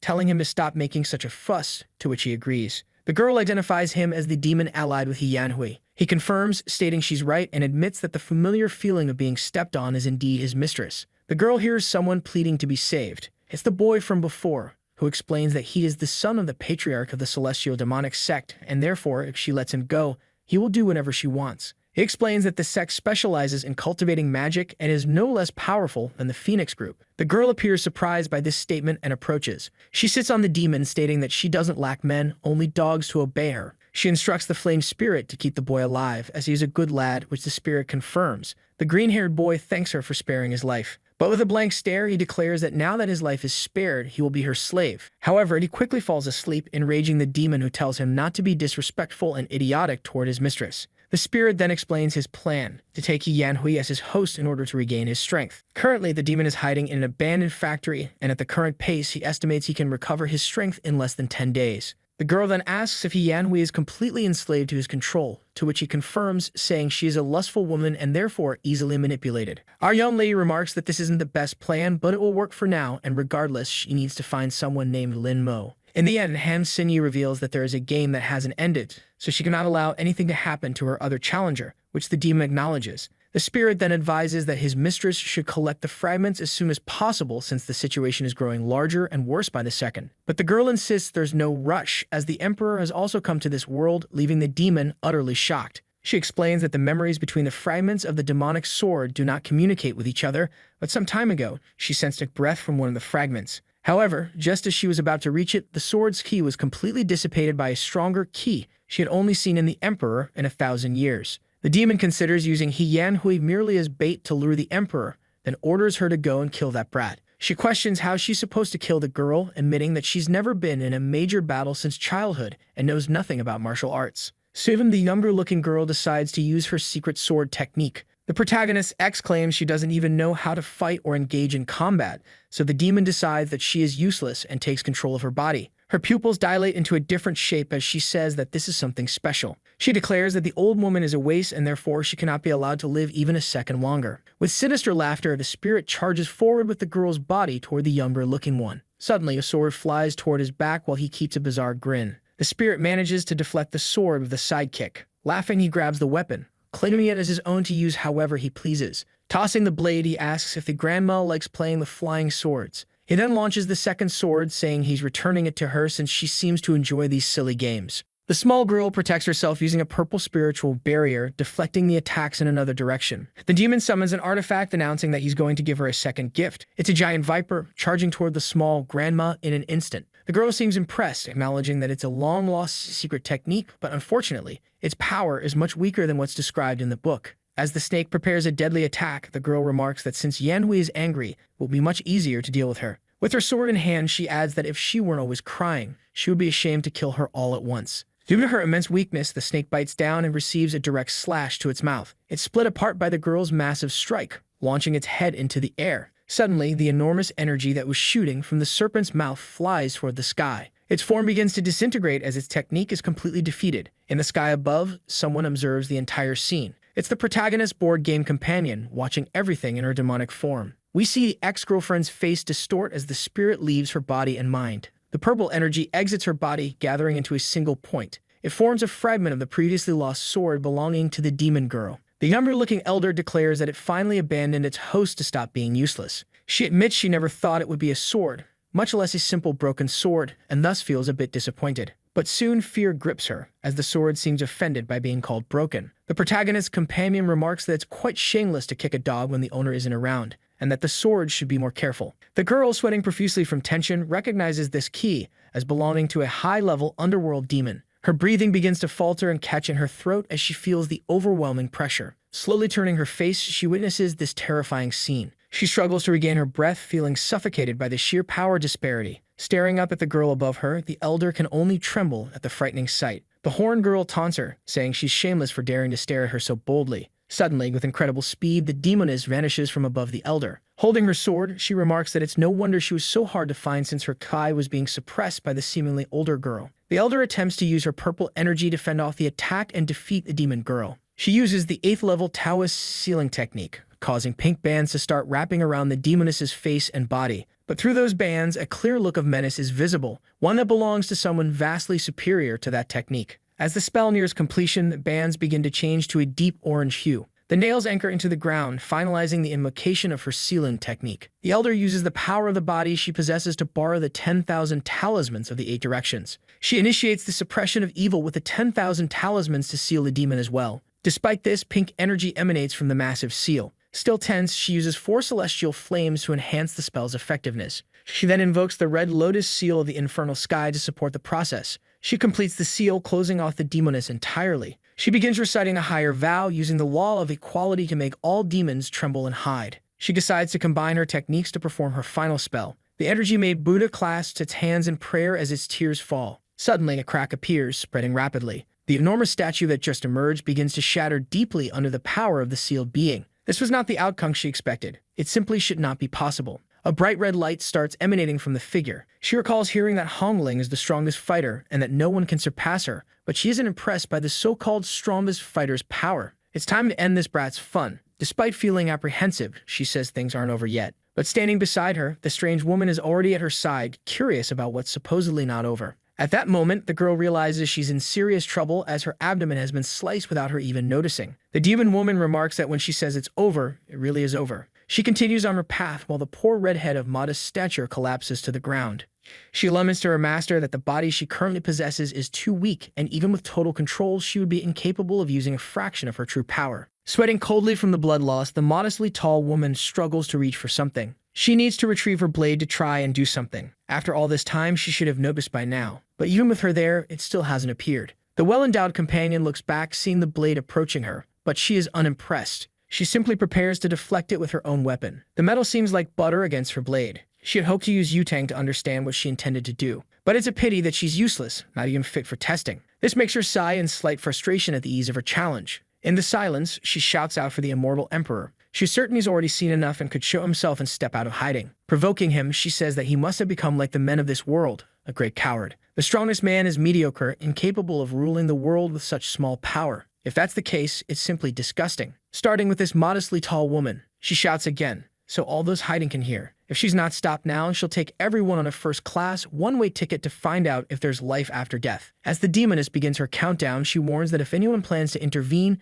they better hurry up because she's counting to 3. One of the women covers her mouth to stop herself from saying anything. The young man remains in his cage doing nothing. The demoness starts her count. A drop of water drips onto the boy's head and he appears oblivious to the situation. Suddenly, he decides to pay attention. 2 seconds have already passed in her countdown. Then a desperate voice shouts, pleading not to be sent to the world of regrets. On the ground, the small figure writhes in agony. A silver-haired woman continues to hold her mouth shut. Meanwhile, the demoness is delighted with this reaction. But since nothing was done, the countdown ends and a massive pillar of energy shoots up into the sky. The area becomes the epicenter of a powerful manifestation of energy. Before her, a mighty vortex forms. Its light is so intense that one must shield their eyes to avoid being blinded. Finally, the one she had been waiting for appears in the place. This makes her happy, as she is sure the immortal emperor has not died and is still alive. Far away, someone questions what has happened to the sky. Looking at the camera, they note that a pillar of light has formed at the abandoned factory. Even though it's a cold day, the area around the light is incredibly hot, pushing away the rain. Anxious about what's happening, he grabs the phone from the person recording. He shows that the light has cleared the skies, speculating that it could be a beam from a satellite. Then he notices something emerging from the clouds. Someone else is watching the live stream. She becomes annoyed when the transmission signal cuts off as the beam appears. Inside her home, someone asks if she has done her homework since she spends all day on her phone. She insists she has completed her assignments. Hungsi, the location where the beam appeared, is far from her, and it's where Lin Mo currently resides. First the search for Yanhui and now this pillar of light. It's been a long and restless day. As she opens the door, the emperor appears, pushing the demoness by the head. Even after they've left, the wind continues to blow through the area. Finally, the air settles, but the window is shattered. The girl has no idea what just happened there. They simply cross the entire building. The demoness taunts him, saying that without the sacred sword, he is like an old man without tadalafil, completely useless. Delivering a blow, she declares that he is now nothing more than a punching bag. The force of the impact sends him crashing to the ground, destroying nearby buildings. Not satisfied, she begins to gather aura between her hands. She's preparing a massive attack. As she charges it, she chants an incantation. That dark power pierces the sky like a sword. A peculiar shape starts to appear above. Among the clouds, they look like a giant pair of eyes. It reveals itself as an enormous creature, similar to a giant snake. Opening its massive jaws, it releases a beam of energy aimed at the immortal emperor. From above, she's incredulous that he was unable to dodge the attack. But soon as she realizes that things did not go as planned, he remains unscathed. She hadn't expected him to have such a strong protective seal. It's not fair. He knew demon kings were cruel, but it seems their descendants are even worse, showing no regard for innocent lives. Observing her, he realizes that the apple doesn't fall far from the tree, and the son is just like the father. This enrages her, as she believes someone like him has no right to interfere in her family's affairs. The serpent launches a massive attack directed at the city. She shows no concern for the civilians and states that they may live only if the emperor dies. The serpent gathers more energy, closing its mouth. This time it strikes the ground with a continuous beam. It shoots through the entire city in a straight line. Wherever the beam passes, the destruction is total, and flames burn without cease.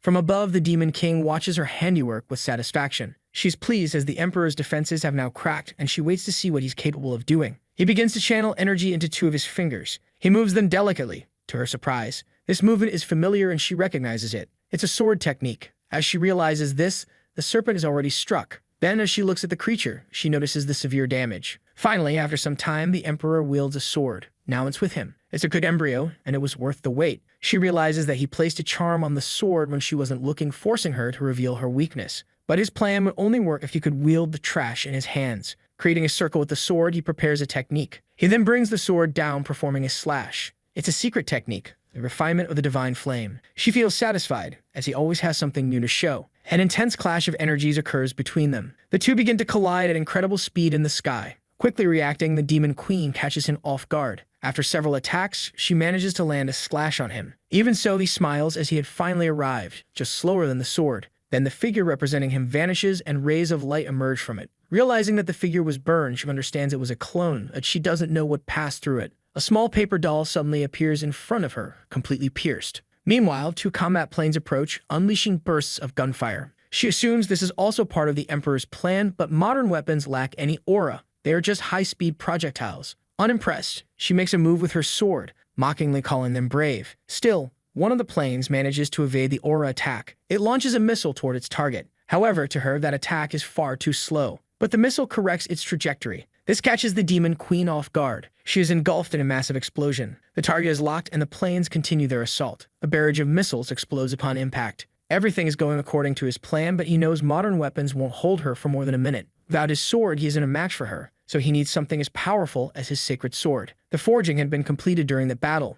Now only one final and crucial step remains. He sighs as it is time to begin the cooling process. With little fuel remaining, the planes prepare to return to base. Suddenly, an eruption occurs in the city's ground. A massive, shapeless hand rises toward the sky. It grabs one of the planes. Over the radio, the pilot warns the others to get away as quickly as possible. The other plane attempts to evade the hand, but it is struck as the hand uses its companion as a weapon. An eyeless creature appears, roaring furiously. The creature is colossal, dwarfing the nearby buildings. From above, the Demon Queen declares that this is what happens when they interfere in her fight. Now they all must die. Someone informs her that the beast is a roaming source of spiritual energy, a perfect opportunity to eliminate the Emperor before he completes his plan. But from above, something catches her attention. It distracts her, drawing her focus. A small child is crying, searching for his father. As he cries, he says he's very scared. While he shouts for his father, one of the creature's claws moves toward him. It's only a moment away from turning him into a splatter. The Demon Queen watches closely. The little boy continues crying, unaware that he's about to become a sandwich filling. This scene makes her close her eyes as she recalls something. She remembers when she was also small, searching for her father. With all the destruction, the city is in chaos and all the exits are blocked.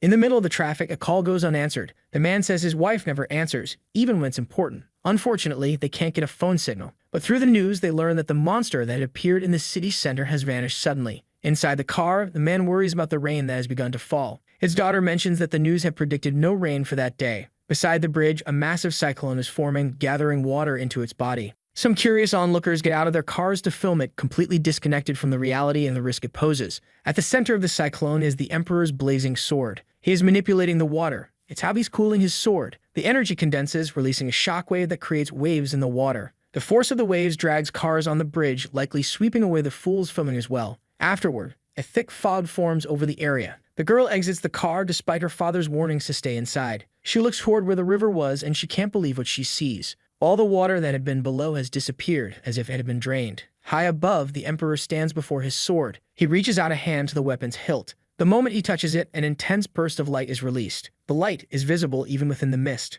The energy released is so powerful that the fog is immediately dispersed. Now the blade he's been preparing is ready to strike down the unprepared. He looks at the fruit of his effort. It had been a long wait. In the mist, the Demon Queen states that he has been playing the fool while holding a child's hand. She says she wasn't waiting there for him. The little kid smiles because he's finally found his irresponsible father. They embrace and the Demon Queen tells the adult to get out of there because it's not safe. She doesn't like dragging out fights, so she plans to end this quickly, just as they did in her previous life. The Emperor agrees with her. Positioning her sword above her head, she begins chanting an invocation for a powerful barrier spell. Not to be outdone, the Emperor also summons an entity, but his is adorned with sacred colors. She swings her sword, launching a dark attack. The Emperor responds with an attack that resembles a Shaolin hero's energy. The energies clash violently in the sky. This is what she was waiting for, and now that he has his sword, there are no excuses when he loses. Placing his fingers in front of his face, the Emperor begins a prayer. Markings appear on his face and the sword he created disintegrates. Observing this, the Demon Queen realizes he's using a forbidden sword technique. This is what he used the last time, and she should have prepared her demonic sword for this because, in its current state, it's no match. Without the strength to resist his technique, she is struck. A massive beam of light continues to advance toward her. In the sky, a mysterious rift begins to form. Opening slowly, it reveals another dimension. With such power, the sky is tearing apart. Completely wounded and exhausted, she admits it's overwhelming. The Emperor stands before her, watching her closely. Looking at her, he states that a winner has already been decided, but someone interrupts, claiming that the battle is just beginning. Severely wounded, the Demon Queen mentions what she's seeing. It's the other half of the magic sword. The sword speaks, revealing that it had hidden well to gather its pieces, but the woman possessed many of them. In her injured state, she declares that even that fake sword wouldn't be able to land a fatal blow on her. Soon, she'll recover from her wounds, and unlike him, she still has a magic sword. Even if it's a mediocre victory, a winner has already been decided. Unexpectedly, the sword pierces her from behind, emerging through her chest. The sword refuses to take orders from someone whose energy is so weak. Now the two of them will die in this place. The cursed sword intends to start with the weakest one first. Telling her to return home, in this case to hell, it charges forward. It violently strikes the spot where the demon queen was. But something is wrong, there are no guts, only concrete. Mockingly, the sword remarks that the emperor played the hero, saving the damsel in distress, but he's just a fool. Barely able to stand, the demon queen asks to be put down as she didn't consent to the touch. Being saved by the emperor is worse than being cut by the cursed sword and more hateful than being a bald woman. Looking at her, he asks her not to act so stubbornly and to conserve her energy if she doesn't want to die right there. He has a plan, but he needs her help. The sword had transformed into a massive monster, and like a nosy gossip, it wanted to know what they were whispering about. This enrages it, as it wants to listen too, since it loves a good piece of gossip. With his eyes closed, the emperor prepares another spell. It's the prison of light, and multiple beams of energy descend from the sky. They strike the sword monster, pinning it to the ground. This surprises the creature, as now not only can it not move, but it also won't find out what they were gossiping about right in front of it. This prison can only be broken with yang energy. Surely, a powerful sword like it should be able to use some yang energy. But maybe it can't, as it is incompatible with this new world. The comment infuriates the sword so much that, if it had a traditional brain, it would have had a severe stroke. Gathering its strength, it breaks free from the prison, showing off its muscular physique. It's not afraid of needles or underground labs. Flexing its physique, it asks the powerful emperor if he still dares to disrespect a body with only 3% body fat. Preparing a mighty punch, it declares that he has little fat left and is holding a dying horse in his arms. It's shameful, and now it's going to send both of them to hell. However, with the woman in his arms, the emperor snaps his fingers. The monster sword is struck above where its floating rib would be. If it had a liver and were an alcoholic, it would have been fatal. Realizing the extensive damage, it wonders how it was possible. It seems it really was an alcoholic. Having gathered all the fragments, its peace must be within this enhanced body as well. The emperor had transformed that fragment into bait after refining it. It was his trump card against the demon queen, but he ended up using it against the sword. The monster panics as its yang energy drains away and its well-maintained physique fades, leaving its veins empty. Now it's time for the demon queen to do her part. To the sword's displeasure, she begins absorbing its energy. Returning to its thin and frail state, the sword is desperate, as it longs to regain its former physique. With a crack appearing on its blade, it curses them both. She was right. The yang power sealed within the sword still remains in his body. Now is the time for them to settle their differences. A massive tongue falls in front of them. It's the beast of chaos, and the sword rejoices, believing that the gods haven't abandoned it. Pleased, it wishes the two of them good luck in dealing with this monstrous creature now. Looking at the emperor, she says she's done her part as agreed, and now she wants to know the next step. He looks up at the sky carefully. The next step is to fix the crack in the sky. But she's a demon. She's only learned destruction techniques. Repair is not her forte. He releases her, telling her she can leave as he can handle it alone. He just asks her to remember what she promised him. Faced with the problem, he brings his hands together and his eyes begin to glow. Separating his palms, a small source of energy appears. He releases it toward the creature, commanding it to return to the other side. As he orders the rift to close, the creature is pushed back. Immediately, the crack in the sky begins to seal. Watching all this, the demoness is impressed by such power. With blood filling his mouth, he says it's not that simple. He coughs, completely drained. Doing that left him with not a single drop of energy remaining. Unexpectedly, a hand grasps him, preventing him from being pulled into the rift. The demoness urges him to hold on a little longer. The tradition of demons states that the more lives they take, the stronger they become. But she didn't get stronger after all the killing. She realized her intention was only to provoke him and then bring the people back to life. For some inexplicable reason, this realization makes the demoness blush. Trusting her, he agrees to fix the situation and leave the consequences to her, as he believes in her word. He hoped she wouldn't change her mind after saving him, and now she is literally saving him. With his body halfway through the rift, she tries to pull him back. She warns him that it's closing and that he isn't moving. Realizing the worst is about to happen, she calls out to him again. Calmly, he remarks that even knowing people would live again, she still saved that little kid. Hearing this, she's immediately taken aback. The emperor says a few more things to her, but they aren't heard. Finally, the rift closes, leaving him on the other side. This infuriates her, as she realizes she wasn't strong enough, until she notices something unusual nearby. A small flame doll rests in her hand. As the sun sets, she sits atop a building. Thoughtfully, she looks at what the emperor left for her.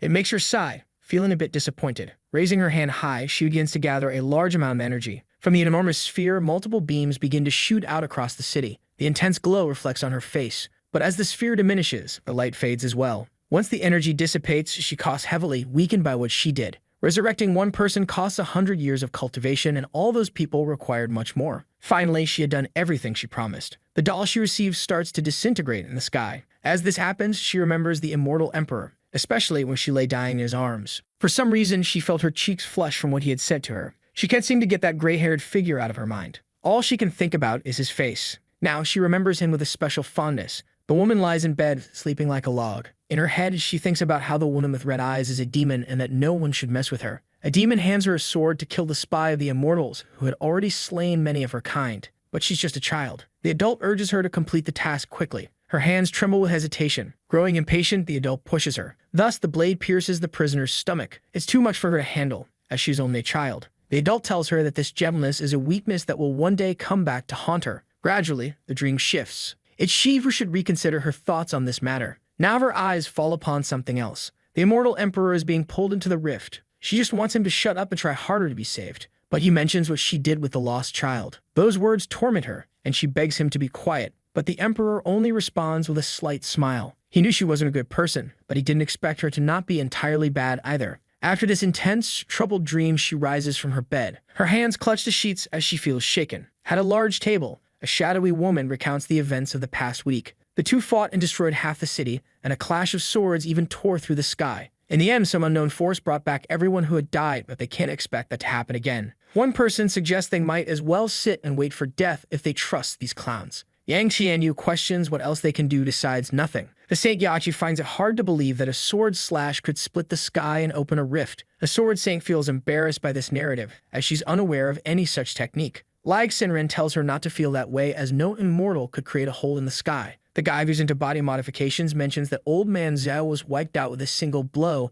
and they wouldn't stand a chance either. Yutang, with her ample attributes, asks her grandmother if the people there had gathered just to complain. Grandma Bayan tells her granddaughter to be more polite, as she has already spoken with another elder about how they plan to handle this issue. Since ancient times, her clan has overseen the oracles, the arms of the divine path that govern the world today, defending the righteous way and eliminating heretics. But the oracle left an enigmatic message. They must drink this tear and do what is right, and they sealed it without knowing its effects. The blonde wants to know what this tear has to do with them and their plans. Her grandmother recalls that when Yutang arrived at the temple, she had so many wounds that her chances of survival were slim, which makes Yutang ask how she's still breathing. The seal they had placed broke, and its contents fused with her. She is now the daughter of destiny from the heavens. This is their trump card, and they need to help Yutang cultivate. One of them suggests bringing in a man from his clan to pair with her, aiding her cultivation. But the woman with the slight shadow says it needs to be someone with a pure yang body, shocking Yutang that they're taking this seriously. A man with such energy is naturally very handsome, so they would have to choose the most beautiful, which further annoys Yutang. The guy with the piercing mentions that he must also be young, as an age difference would be counterproductive, so they should look in schools. That's why there's a beauty contest in progress. Hearing this, Yutang is upset that she doesn't have a say in the matter. Now the red-eyed girl learns about this new plan. It's necessary for Yutang to double her cultivation. There will be a beauty contest among students, putting him on the list of potential candidates. She wants him to win it, as it would bring them closer to the Phoenix Group and the Daughter of Destiny. In the meeting, they also mention something else, and she wants to hear it. They plan to use all they can to find the Emperor and His Majesty. After hearing this, she releases the guy to leave. But a week has passed since everything in her aura still hasn't recovered. This body is weak, and since her last resurrection, her foundations have been damaged. Even if this world isn't dangerous, things have become complicated with the rebellion of the magic sword, as the Emperor and the Demon Sword are her enemies. She will remain hidden as Han Xinyi for now, but once she recovers, she will pursue the sword first. She says she'll keep the pot, and the man tells her to move to the next counter. He also asks if she likes monarchs, which embarrasses her. A small girl with foxy ears greets her master. She asks if he's all right, but the young man is meditating, deeply focused. However, he had instructed her to keep an eye on Yutang with the paper doll, so she summarizes the meeting's events. She didn't hear everything clearly, but she mentioned the beauty contest and how they want to double Yutang's cultivation to face the Demon Queen. Additionally, they're searching for her master and the demon, so he dismisses her as he needs to focus. The use of forbidden techniques affects his mortal body, making it feel as if he has no power left, so he must keep Lin Mo under the radar for a while. He makes a precise move on the board. His opponent has lost to him once again. She acknowledges this, but thinks she only let him win because he was kidnapped because of her, believing that a mortal would never truly beat her. She recalls that she promised him a wish if he won, assuming it would be something like going out together or something typical. To her surprise, he says that's boring and suggests they discuss it another time. She hadn't played well today, she seems sleepy and shouldn't wash her face before coming to school. This infuriates her, as she tried to be nice to the mortal, but it only inflated his ego more. She vows never to let him win again. A young woman greets Lin Mo, mentioning that she hasn't seen him all day. She says there's a beauty contest and she and her sister would have voted for him, but he's not on the list. He finds it too tedious and has no interest in participating. It's hard to believe that someone so vain would find a contest like this boring. So she thought that he was actually playing hard to get, so she decided she would be the one to sign him up for the contest. It seems that organizing such a contest at schools was way too easy. So far in the first place belongs to a smelly nerd with visual impairment. She refuses to marry this clown. Until, among them, she came across Lin Mo. In front of her phone, the girl called her friends over to see something. It was a video of Shen playing the guitar. The guy's charisma made them a bit wet. In their mouths, of course. But she said they were animals, devouring Lin Mo with their eyes. Wisely, one of them pointed out that the same person criticizing had liked and saved that video. Not to mention she even downloaded it to watch later alone in the dark, which is very suspicious. Trying to defend herself, she said they were just classmates and it was merely sympathy on her part. Ready to stir up trouble, her friend said she knew the girl desperately wanted to sleep with Lin Mo in the same bed. She shouted back that she would love to do that because he's handsome, fit, and well-endowed, and if she was being honest, it shouldn't be a problem. From afar, two envious boys called her superficial, but in truth, they wished they were the target of that attention. He swore he would win the contest, spending 8 hours a day taking care of his photos. Lin Mo had already surpassed him and in first place was an immature clown who looked like a pet shop animal. He said he would work even harder, but his friend brought him back to reality, saying he didn't stand much of a chance. Someone mentioned that the great Shen Lishan was there. The androgynous and feminine boy with a genetic visual deficiency walked through the corridors being harassed. Then he said he was done for the day, because now he wanted to talk to Yutang alone. She thought he might not even know the real reason for the contest, but she was curious to know what he had to say. With a different voice, he said he hoped to continue receiving their support. But Yutang noticed this change. The boy approached with some cookies he had made for her, but his voice changed when he asked her to try one of them. But she refused to eat anything that clown made as he looked like someone who didn't wash his hands. She left calling him disgusting, but she noticed that the voice effect produced by the divine demon didn't affect her. Perhaps it's because she is the daughter of destiny. Yutang was definitely irritated, feeling disgusted by the guy with glasses. She knew he was a cultivator using this ability to get attention from girls, and she didn't want to join him. But he was already on her grandmother's list, so she might not be able to tell her who he really is. While she sat at the table, her friend said Lin Mo had shown up. It's too rare to see him alone. Shen has been attracting all the girls lately, and Yutang had forgotten he was in second place. Her friend said she should go talk to him, which made her blush completely. She was so embarrassed that she hadn't even thought of it as a possibility, because they are just friends and nothing more than that. However, she didn't finish the sentence. Her mouth refused to say they were just friends. She remembered when he playfully punched her in the side. In fact, they are just a pair of friends. But that's not what her memories tell her. She quickly remembered his shirt being open, revealing a modestly defined chest. Her friend said she didn't hear her properly and wanted to know if they were just classmates. However, saying that with a nosebleed was not convincing at all. Thinking about what she felt for that boy, she hurried out of the cafeteria. Yuving walked down the corridor, completely immersed in her conflicting feelings. Some boys were about to talk to her. Her goal was to take better pictures of him, because without that, it would be hard to beat Shen with his voice ability. She had access to the best photographers in the city, and Lin Mo certainly wouldn't refuse the invitation. But as soon as she made the offer to him, he refused immediately, and he even said that if she was so idle, she should get a part-time job. Not to mention she was just bothering him. She should find someone else to do that. And there's an even more important reason. He thought to himself that he wasn't feeling well and needed to spend all of his free time cultivating. But to her, he said he had recently been kidnapped and preferred not to trust girls. This last explanation seemed plausible, and she accepted his words. At the gym, she punched the punching bag with all her strength. Thinking about the situation, she imagined it was all her fault, because she had promised to protect him. She had told him everything would be fine. But in the end, it sounded like she was lying. Because of that, he no longer trusted her, and there was nothing she could do about it. It was a situation that filled her with rage. Thinking about all this, she started sobbing uncontrollably. Imagining marrying that disgusting, almost blind guy was worse than death. She soon became angry again and began beating the punching bag. A woman with huge biceps and a masculine face asked why the gym was empty. The attendant said Yutang had reserved the entire facility for herself today. Since she arrived, she had taken off her shirt and started hitting the punching bag, and she hadn't stopped since. A wealthy girl who paid for this, and she's just a student. She had wanted to fight someone for a while,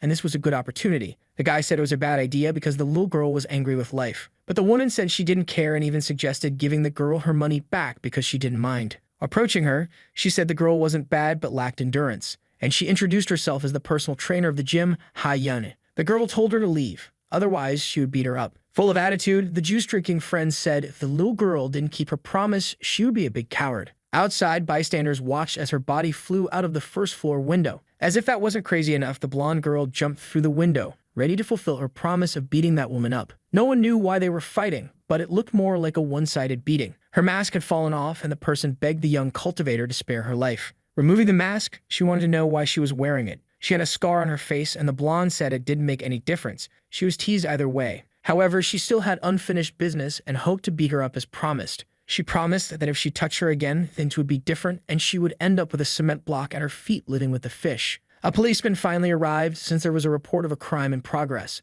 Seeing the scarred woman, he recognized her as a notorious pervert with a bounty on her head. She had abused an 80-year-old man. Thus, the blonde went from villain to hero in the blink of an eye. In addition to receiving apologies from the bystanders, she also received the reward for capturing the fugitive. As if that wasn't enough, she was even interviewed for doing something so heroic. The next day, she was once again in the cafeteria with the same feeling as the day before. Her friend thought Yutang had called the red-haired girl over to talk about what she did with the fugitive, but that wasn't it. Every time she went out alone, she either earned money or met handsome guys, and her grandma said she needed to find a partner soon. So she wanted to know if she could use this luck to capture Lin Mo. But Lin Mo was known for being cold and calculating, and he recommended that she date Shen instead. Meanwhile, the other one couldn't stop coughing because she had choked. She was confident and only wanted to know everything about him, what he liked, what he disliked, his daily routine, blood type, address, nothing too invasive. It seemed that Lin Mo was the best friend of the red-haired girl, almost like a brother. If she wanted to know more about him, she had better start handing over coins because nothing comes for free. This made the blonde smile at her audacity. If she said something useful, she would get 500,000 yuan.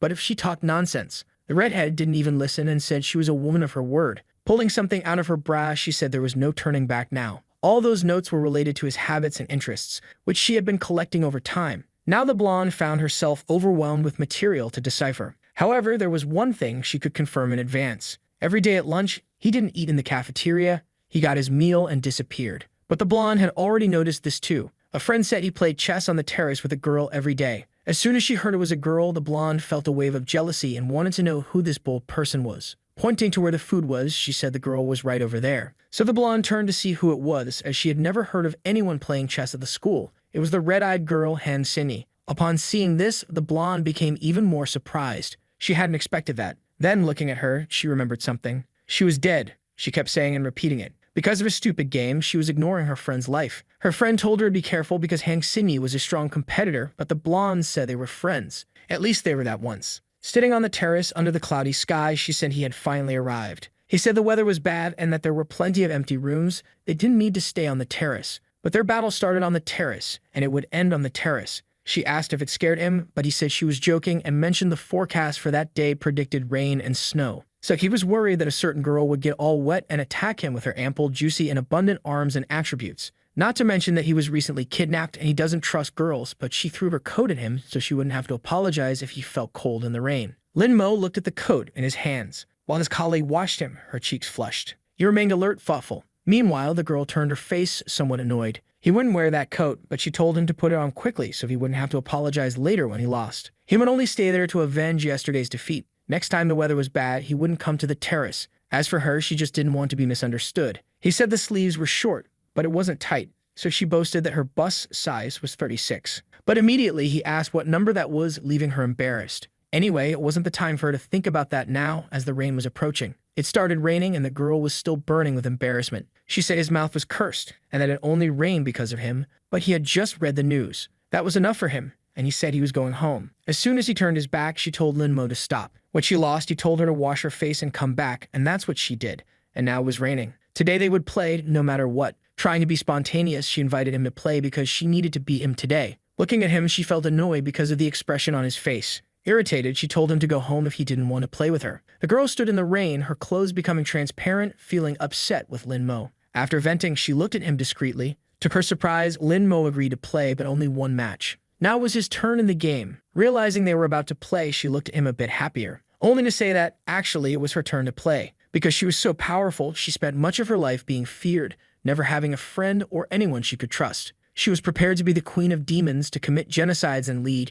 She didn't need to feel affection for anyone, but she managed to feel that in this world. Someone who accepted her spontaneous invitations. Someone who wanted to do things she liked to do in her company. For the first time, she felt joy in doing something like that. He sneezed, and the little girl wanted to know if her master was okay. He said he was fine and wanted to know how the Dark Gate was doing. Everything was fine. she had published all the sinan she had received from him, and 8 had already been sold. That way, there would be compasses for her to find yin energy, so the demonic sword wouldn't dare to be so aggressive. She should hide everything related to cultivation at home until the wall that was destroyed could be repaired. Suddenly, a woman appeared, calling him by name. She wanted to know what he had done with Yutang, as she had received several gifts from her, and the girl said she wanted to talk to him. Lin Mo said he had done nothing and hoped she would knock on the door next time. But they had guests, and she wanted him to go downstairs to greet them, but it would be a hassle for him, and he needed to take a bath. This upset her because Yutang was after him and he ignored her, but a marriage between them would be excellent for his family. She returned and asked the blonde to wait because Lin Mo was taking a bath to look even more handsome.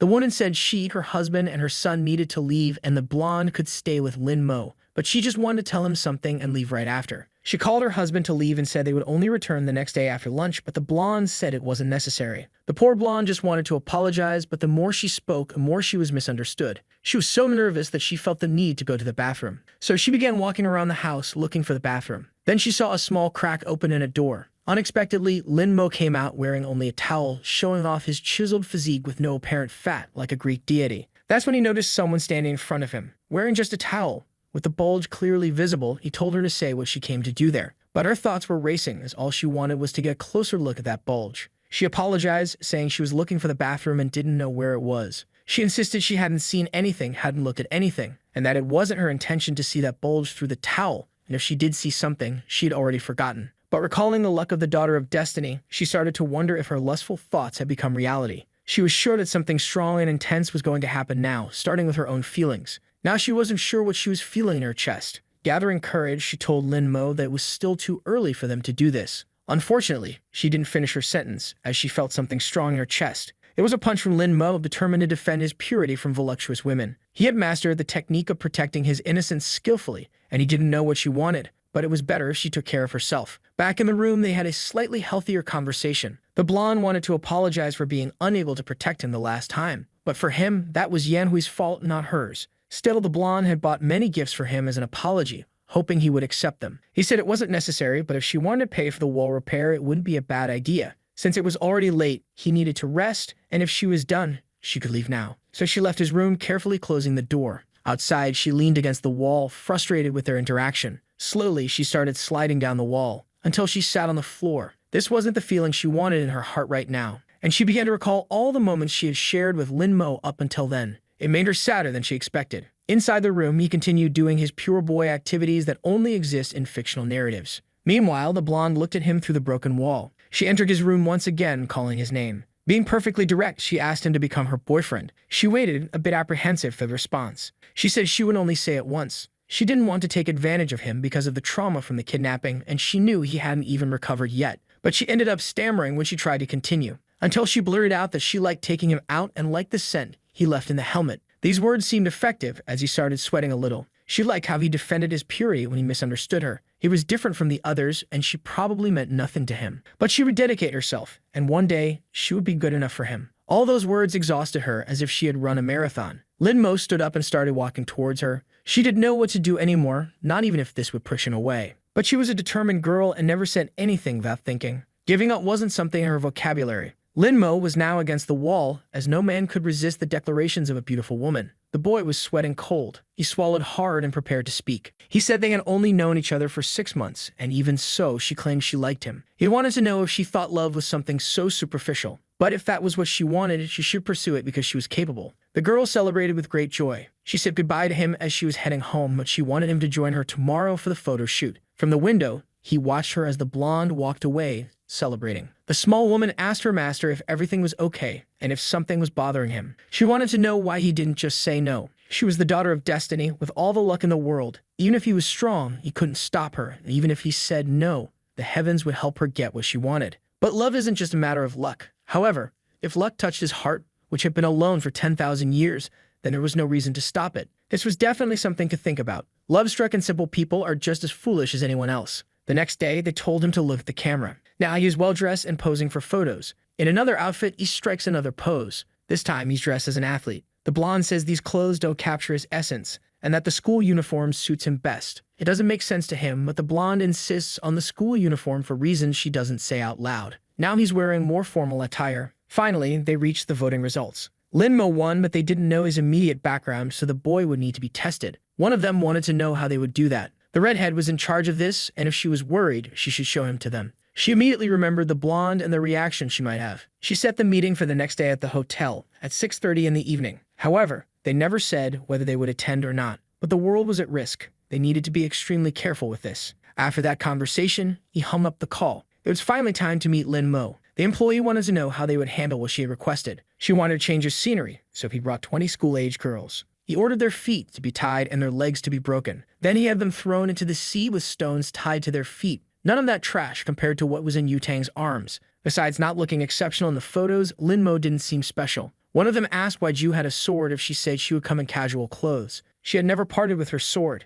It had been with her entire life. People from all sects were present, and Hongling's granddaughter was either extraordinary or just knave. Someone warned the gray-haired woman to go easy on the drinks because the meeting was important. She was there to see Hongling, and listening to the blondes screaming all day would be unbearable. They finally arrived, and she was waiting to see what kind of person this boy was. She was immediately surprised by what she saw. The blonde arrived with her companion and asked if she was late. It couldn't be. It was as if she could see right through him. Now everyone was seated at the table. He had come to see if any of them had clues about the whereabouts of the venerable demon, and also because the blonde asked him. But from what he could see, he wouldn't be able to count on the help of those women with lascivious gazes. The old woman said staring at the boy like that would ruin their reputation and asked Yutang to introduce him to them. She told everyone he was her boyfriend Lin Mo, but he clarified that they were not that. He skipped the individual introductions, saying he would eat and leave. The gray-haired woman said he was quite the treat. She asked Yutang's puppy if he would like to stop eating and have a private chat with her. She heard he liked tea and would like to offer him some tea that only she knew how to make. The aroma was that of golden silk tea. The dishes in front of him were mediocre, and you should try the delicacy she offered. The blonde immediately sensed something suspicious. She noticed a bit of powder fall from under the woman's nail, possibly party powder or something else entirely. The blonde stood up immediately, asking the mischievous woman what she had put in the tea. In her defense, the slay one said that a lady from the Xiao family shouldn't tarnish her innocence over something she didn't do. She claimed she hadn't put anything in the tea, and if she did, she would cut off her own head and present it as a gift. But if she hadn't done anything, she demanded to borrow her boyfriend for a few days. Hearing this, the blonde was filled with rage, genuinely furious. Approaching her, pressing her own attributes against the others, she dared her to repeat those words if she had the courage. She was certain the tramp had done something, but perhaps it was just provocation. So she told Lin Mo he shouldn't drink what the woman offered. The other woman insisted that it was up to him to decide what he did or didn't do. Whispering to her, she said that no one in the immortal world knew her true identity, and she was willing to reveal it to everyone. The gray-haired one warned the girl to be careful, as it was by her mercy that she had lived so long. The boy realized that she and Yu was quite the troublemaker and wondered if all female cultivators were like that.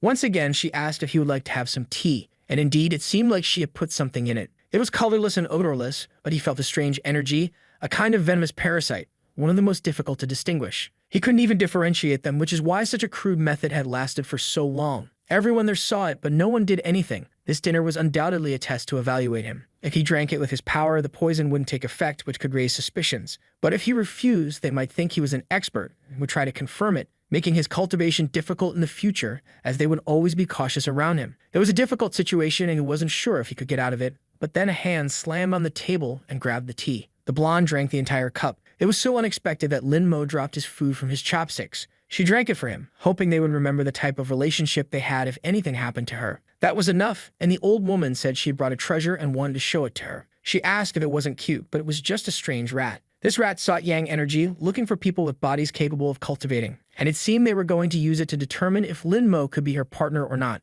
There was just one detail about this. In his family, not a single person had been able to cultivate for the past 18 generations. To her surprise, the rat began squealing non-stop. Without leaving the old woman's hand, it was practically going crazy. Everyone was shocked by the rat's intense reaction. The gray-haired woman told the old lady to let the rat move. As soon as she released it, it swiftly leaped across the table towards Lin Mo. Then it jumped at him, but he flicked it away with a single snap of his fingers. Since he was still eating, he asked the old woman to take care of her rat. But he said it didn't matter. It seemed her friends didn't like him, so he was leaving. However, the blonde asked him to wait. She wanted him to at least listen to what she had to say. The one with the blindfold said the rat was always shy. Even if it encountered a body with pure yang energy, it would just observe. Shocked, the old woman said it wasn't just a body with pure yang energy. Tearing up, she said it was the supreme body, something she had only heard of in legends. The Zhao family's daughter was too lucky, which made the old woman literally envious. What happened that night must remain confidential. Anyone who leaked the information would be severely punished. Thinking to herself, the gray-haired woman imagined that Yu-Tang wouldn't be able to resist his body. They left the place on her motorcycle. He wanted to confirm if there really was something in the tea, and the blonde said that woman wouldn't dare do anything against her. And since she hadn't come after her, it meant it wasn't anything serious. Distracted, her eyes widened in shock at the sight in front of her. An unfortunate dog crossed in front of her motorcycle. To avoid killing the animal, she made a risky maneuver, preferring to risk her life and her boyfriend's instead of the animal's. In that moment, all she could see was Lin Mo flying through the air, but she managed to grab his arm. The two ended up falling to the ground. The blonde ended up on top of him, and the boy asked if she could get off. Worried, she wanted to know if he was hurt, but he was fine, as falling off a motorcycle only hurts in real life. He looked curiously at the blonde's hands. Throwing snow in his face, she suggested they have a snowball fight. The poison she drank caused some effects. Childish behavior was one of them, along with facial redness and extreme heat in 9 out of 10 cases. A poison that removes behavioral filters, making the victim susceptible to bullying others or having very lascivious behavior. Thinking about this, he looked at the stunning woman who seemed eager to sit on his face. So he agreed to play for a while, as long as they didn't take too long. It reminded him of the past, when he was asked to play all day. Normal people could take a break, but as a cultivator, he shouldn't. She knew that with demons around, he wouldn't do that. In fact, she had been waiting and waiting for him all this time. She was upset. He still wasn't an immortal emperor, but the elders said he had the potential for it. The girl wanted to know how long it would take him to reach that status. Until he attained immortality, lived in paradise, became an emperor, and defeated the demons. Anxious, she really wanted to know how long it would take. 1,000 years, 10,000 years. If that were the case, it was possible the world would end long before. Besides, it was possible he would never marry a mortal like her. All she wanted now was for him to dedicate half an hour of his day to play with her in the snow. After that, she apologized for putting him in a difficult situation. She told him to go on and be the hero he wanted to be. Perhaps in the next life, they could meet again. Who knows? Because she will keep bothering him to enjoy the snow with her. The monstrous sword says this generation of cultivators is foolish. He shouldn't have given that place to weak mortals. Since the Demon King doesn't care, he's going to destroy that place.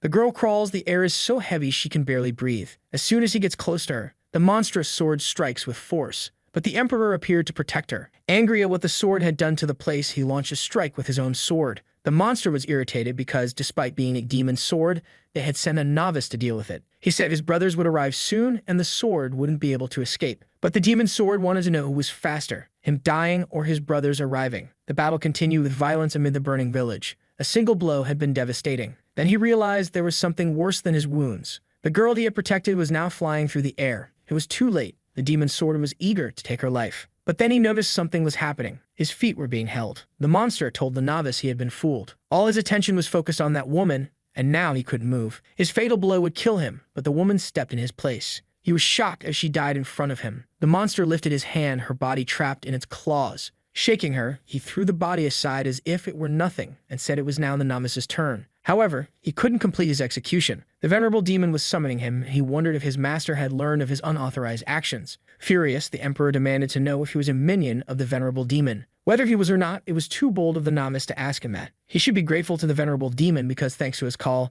he was now a hero among immortals. He turned to Ying as she was in shock and asked if she was okay. Barely able to speak, she said the boy had returned. She wanted to know if it was really him, as she could no longer see anything. Crying, he told her it was indeed him, asking her to hold on a little longer because his brothers were on their way. But she couldn't take it anymore and asked him to listen. Behind the bamboo forest at the cliff's edge, he would have to go alone, but she hoped that in her next life she could accompany him. Her last words to him were an apology. The fire continued to consume the forest amid the emperor's mourning. The future demon king told her father that the sword was problematic and that it was only a matter of time before bigger consequences arose. He couldn't continue to shelter something so problematic. He should learn from her. It wasn't bad to kill and destroy. But her father simply gave her a harsh slap across the face. Killing insignificant people or killing bandits is the same thing. Her weakness would cost everything their ancestors fought for, and perhaps she wouldn't be the next venerable demon. He remembered her requests as it was snowing, and how he never had time for that, until his eyes met something. Looking at the moon, he recalled what she used to say, that if he kept practicing, his hair would turn gray. His memories made him cry, grieving. She told him to be a hero so they could meet in the next life.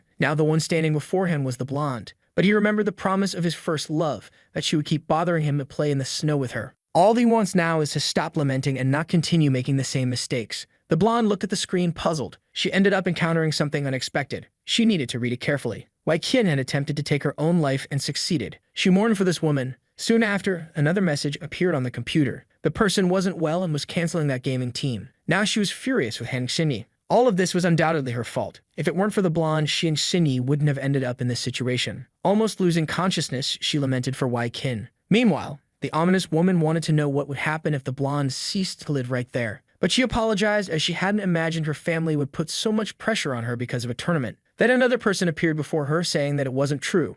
It wasn't just about the game. She wanted to know how Shinyi was there. Stabbing a knife into her chest, she asked if she really wanted to know how. If that was the case, she should think carefully about it. The truth about the matter. She was sure the blonde would find the answer eventually. Slamming her hands on the desk, the blonde asked her to wait. But now she was alone in the classroom. The blue-haired girl appeared and said it was lunchtime, asking if the blonde had eaten. Approaching her, she wanted to know where Linmo was, and the girl said she knew that question would come up, so she prepared in advance. He was on the terrace and wasn't alone. This made her jealousy grow. Seeing that the blonde was leaving, she asked her not to get into trouble. She didn't want to believe that someone like Shinyi was interested in someone the opposite sex. Besides, she had never heard her say anything about it. She wanted to see with her own eyes what they were doing up on the terrace. Her eyes were in shock. Apparently, it was true what people said. The two were there playing chess. She approached the girl and said that everyone at school knew she liked Linmo, but it seemed like she was unaware of it. But the girl replied that they had been playing there every day since they met, and everyone at school knew that, except for her. The blonde was deeply irritated.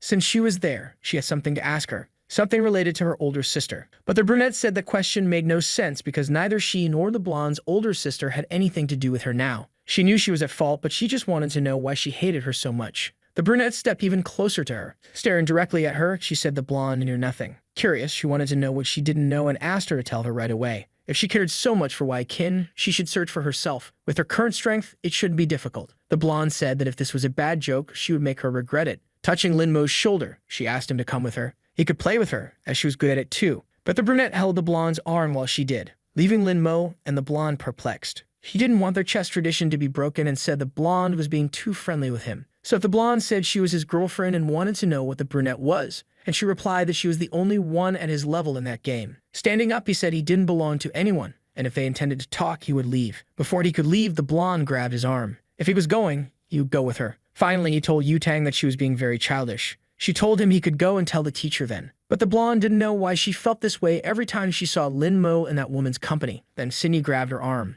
This immediately sent the blonde into a fit of rage. It was the second time she had grabbed her like that. The brunette wanted to know if that was a problem, as she didn't care at all. Furious, the blonde said she had already told her that she liked Linmo. Burning with jealousy, she wanted to know if she was trying to steal him from her. The brunette said she was tired of the blonde harassing a boy like him. Manifesting her aura, she said she wouldn't repeat herself, and the blonde had better let go of her immediately. This irritated Sydney, as the blonde was just a daughter of destiny, whatever that meant. But the blonde's irritation kept increasing. Her aura grew even stronger as she was upset that an ordinary girl dared compete with an immortal. Thus, her energy manifested more and more. However, she started to get a peculiar feeling. Her hand was now embedded in a massive rock. It was as if she was facing an enormous mountain. She couldn't move a muscle and had no idea how that could be possible. Knowing the brunette for so long, she couldn't believe she could also be an immortal. Now she watched her with much more curiosity. Nearby, Linmo realized that things were getting complicated. He now doubted who Zinni really was. After the incident, the blonde rode her motorcycle deep in thought. It didn't make sense for Xinyi to be a cultivator, but she would now focus on discovering the truth about what really happened. On the phone, someone told her they had obtained the recording she requested and that the incident involved, but she interrupted them, asking them to send the video immediately. Until then, there hadn't been anything suspicious in the recordings, and she hadn't suspected anything. Since her luck was increasing, that dream must have had a meaning, and now she needed to see it through to the end. Watching the video, she noticed something. It was the building near where the accident happened. In the recording, she could see Xianyu walking, and she recalled the veiled threat she had heard from her. Xianyu was attacking mortals again. This time, she wouldn't forgive her. Inside a club, some guys mentioned that it was a privilege to be with the immortal from the Yang family. Focused on her phone, she told them to interact with each other and not to bother her. It seemed her mind was elsewhere. From what she had researched, Linmo was an ordinary person, but she suspected his past might have been concealed. A supreme body of pure Yang energy. It made her furious that the blonde had obtained something so valuable. A loud impact struck the door. It was the blonde arriving full of rage. The blue-haired guy wanted to know what brought her there. She slammed her hand on the table with the recording. There was something she needed to ask Tianyu. The gray-haired woman said that her family members never changed and that the blonde never had manners. Then she ordered her lackeys to leave. Only the women and the blue-haired guy remained. The blonde wanted to know why she had been with the girl that day. She looked down cynically. She said she didn't know what the blonde was talking about. Since she didn't want to tell, the blonde decided to refresh her memory. In the past, Wai Qin was part of her team, and they had made it to the finals of the spring selection. The team they defeated in the final was called Heaven's Gate. The gray-haired woman asked if she was supposed to be impressed already. Angrily, the blonde ordered her not to lie. She knew that Qianyu was the leader of that team. Out of jealousy, she had injured Sinyi and killed Wei Qin. She did it just to spite the blonde and satisfy her sick pride. Qianyu placed a mocking hand over her mouth. She sighed after hearing everything. Then she started laughing uncontrollably. But the blonde, taking the situation seriously, asked why she was laughing. Qianyu said Yutang was really adorable. She then lit a cigarette patiently. Back then, she was bored and formed a team that ended up losing in the finals. She didn't know anything about the other team and only found out now that it was the blondes. But if she had known it was her on the other side, she certainly wouldn't have missed a second opportunity. The blue-haired guy said that the gray-haired woman came from a traditional family of immortals and wouldn't waste her time with such trivial matters. Since she had been bored back then, she just wanted to walk a little. It didn't mean anything. And she claimed not to recognize that girl. Being in the same recording as her was just a coincidence. Grabbing the phone from her hands, the blonde questioned if it was really just a coincidence. They entered the building together and Qianyu came out after Wei Qin jumped. That wasn't a coincidence. But the gray-haired woman said many people passed through there and assuming she had anything to do with it was premature. However, if the blonde wanted to fight, she could go ahead as she wasn't afraid of her. This time, she would take it seriously and wouldn't hesitate for a second, so it was best for the blonde to leave before she got angry. Furious, the blonde kicked a nearby object. She told the woman to repeat what she said, and the blue-haired guy had to restrain her. He told her he would spare her today as a symbol of gratitude to her father. But as soon as she found the evidence she needed, she would destroy her and her entire family. After saying those words, she began to leave. The blue-haired guy said Yutang was too impulsive, but what she said was serious. With a cold look, the gray-haired woman asked if he didn't believe her. That wasn't what he meant, but it had been a turbulent year, and it wasn't wise to upset the family that supported them the most.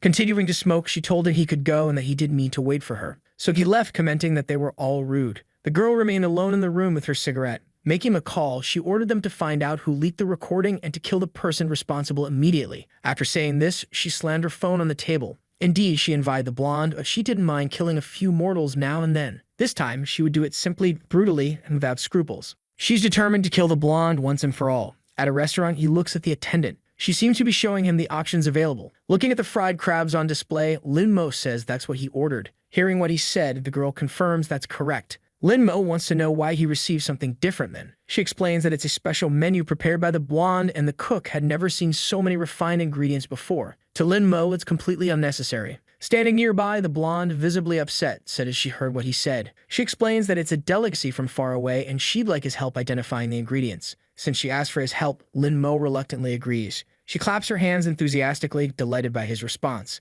The blonde instructs the cook to bring the other dishes as her friend won't eat there. Knowing that Lin Mo likes to eat in peace, she prepared an empty room for him to have his meal. In response, he simply says she doesn't need to do such meaningless things anymore. Hearing that, she grabs his arm and he glances at her from the corner of his eye. It's not meaningless to her. It's a gesture full of meaning. She's madly in love with him and hopes to deflower him one day. It's filled with meaning and numerous intentions. Hearing her words, he is a bit surprised but then gives her a slight smile. If that's how it is, he's fine with it. As Lin Mo walks away, the blonde notices a pair of feet approaching. She's immediately surprised by what she sees. It's the brunette, inviting Lin Mo to play another game. The blonde steps between them, suggesting they start in the room she reserved for him, and if he wants to play with someone, he can play with her. Seeing this, the brunette comments that the blonde is always like that, assertive, carefree, and always causing trouble for others. She extends her hand and gestures around. There are several students watching what's happening because lunchtime gossip is irresistible. She explains that she did all this so Lin Mo could have peace, but all she's managed to do is draw even more attention to him. Not to mention that her body was hurt because of the blonde. After hearing that, the blonde shouted that enough was enough.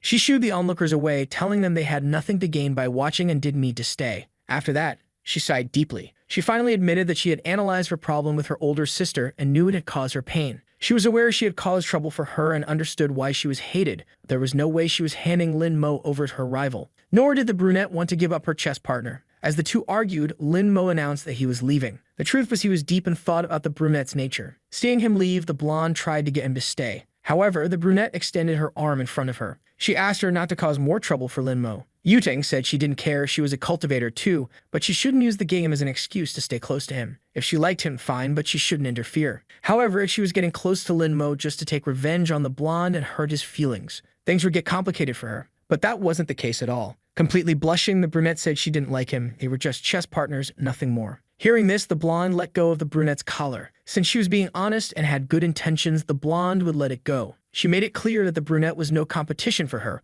because she could offer Lin Mo everything, and she wondered what the brunette could offer him. Without hesitation, the brunette said she could play chess with him, which silenced Yutang. Holding her head in her hands, she said she couldn't deal with it anymore. Now she was alone on the terrace without her friend. She reached her hand out across the chessboard. Playing alone was definitely boring. She had played alone for decades, but this time it was the dullest session of her life. She looked attentively at the terrace door. After what happened, he still hadn't arrived. And she remembered what the blonde had said to her about what she could offer Lin Mo. Indeed, she didn't know how to answer that. All she could offer was a cold terrace and a game of chess. Since she had recovered some of her strength, the cold didn't bother her, and Lin Mo, being just a mortal, had been playing with her in the cold without complaint. This left her in shock, as the venerable demon seemed to care about a mere mortal. But as a demon king, if she took the world for herself, she could offer everything to Lin Mo. While she was lost in thought, she heard the door open. She immediately went to see if it was Lin Mo arriving, but it was only a small creature. She didn't know what to think. The cultivators here were weak, and the only real threats were the immortal emperor and the demon sword. Leaning on the railing, she thought some more. In thousands of years, she had never felt this way, anxious, and she wondered if he had gone to the room Yutang arranged. She figured that young people of this era were sensitive, and that maybe he had gone there because of what happened earlier. However, she didn't know why she was thinking about him so much. He was just a chess partner. What the blonde said had made her think. She didn't like him, and she hoped Lin Mo didn't misunderstand her feelings. But she decided she would explain herself soon to avoid any misunderstandings about how she felt. When he answered the phone, she introduced herself. He said he knew she was a good girl and would find someone better, then hung up the call. That was definitely not what she expected. Throwing the phone on the ground, she muttered that he should listen to people before jumping to conclusions.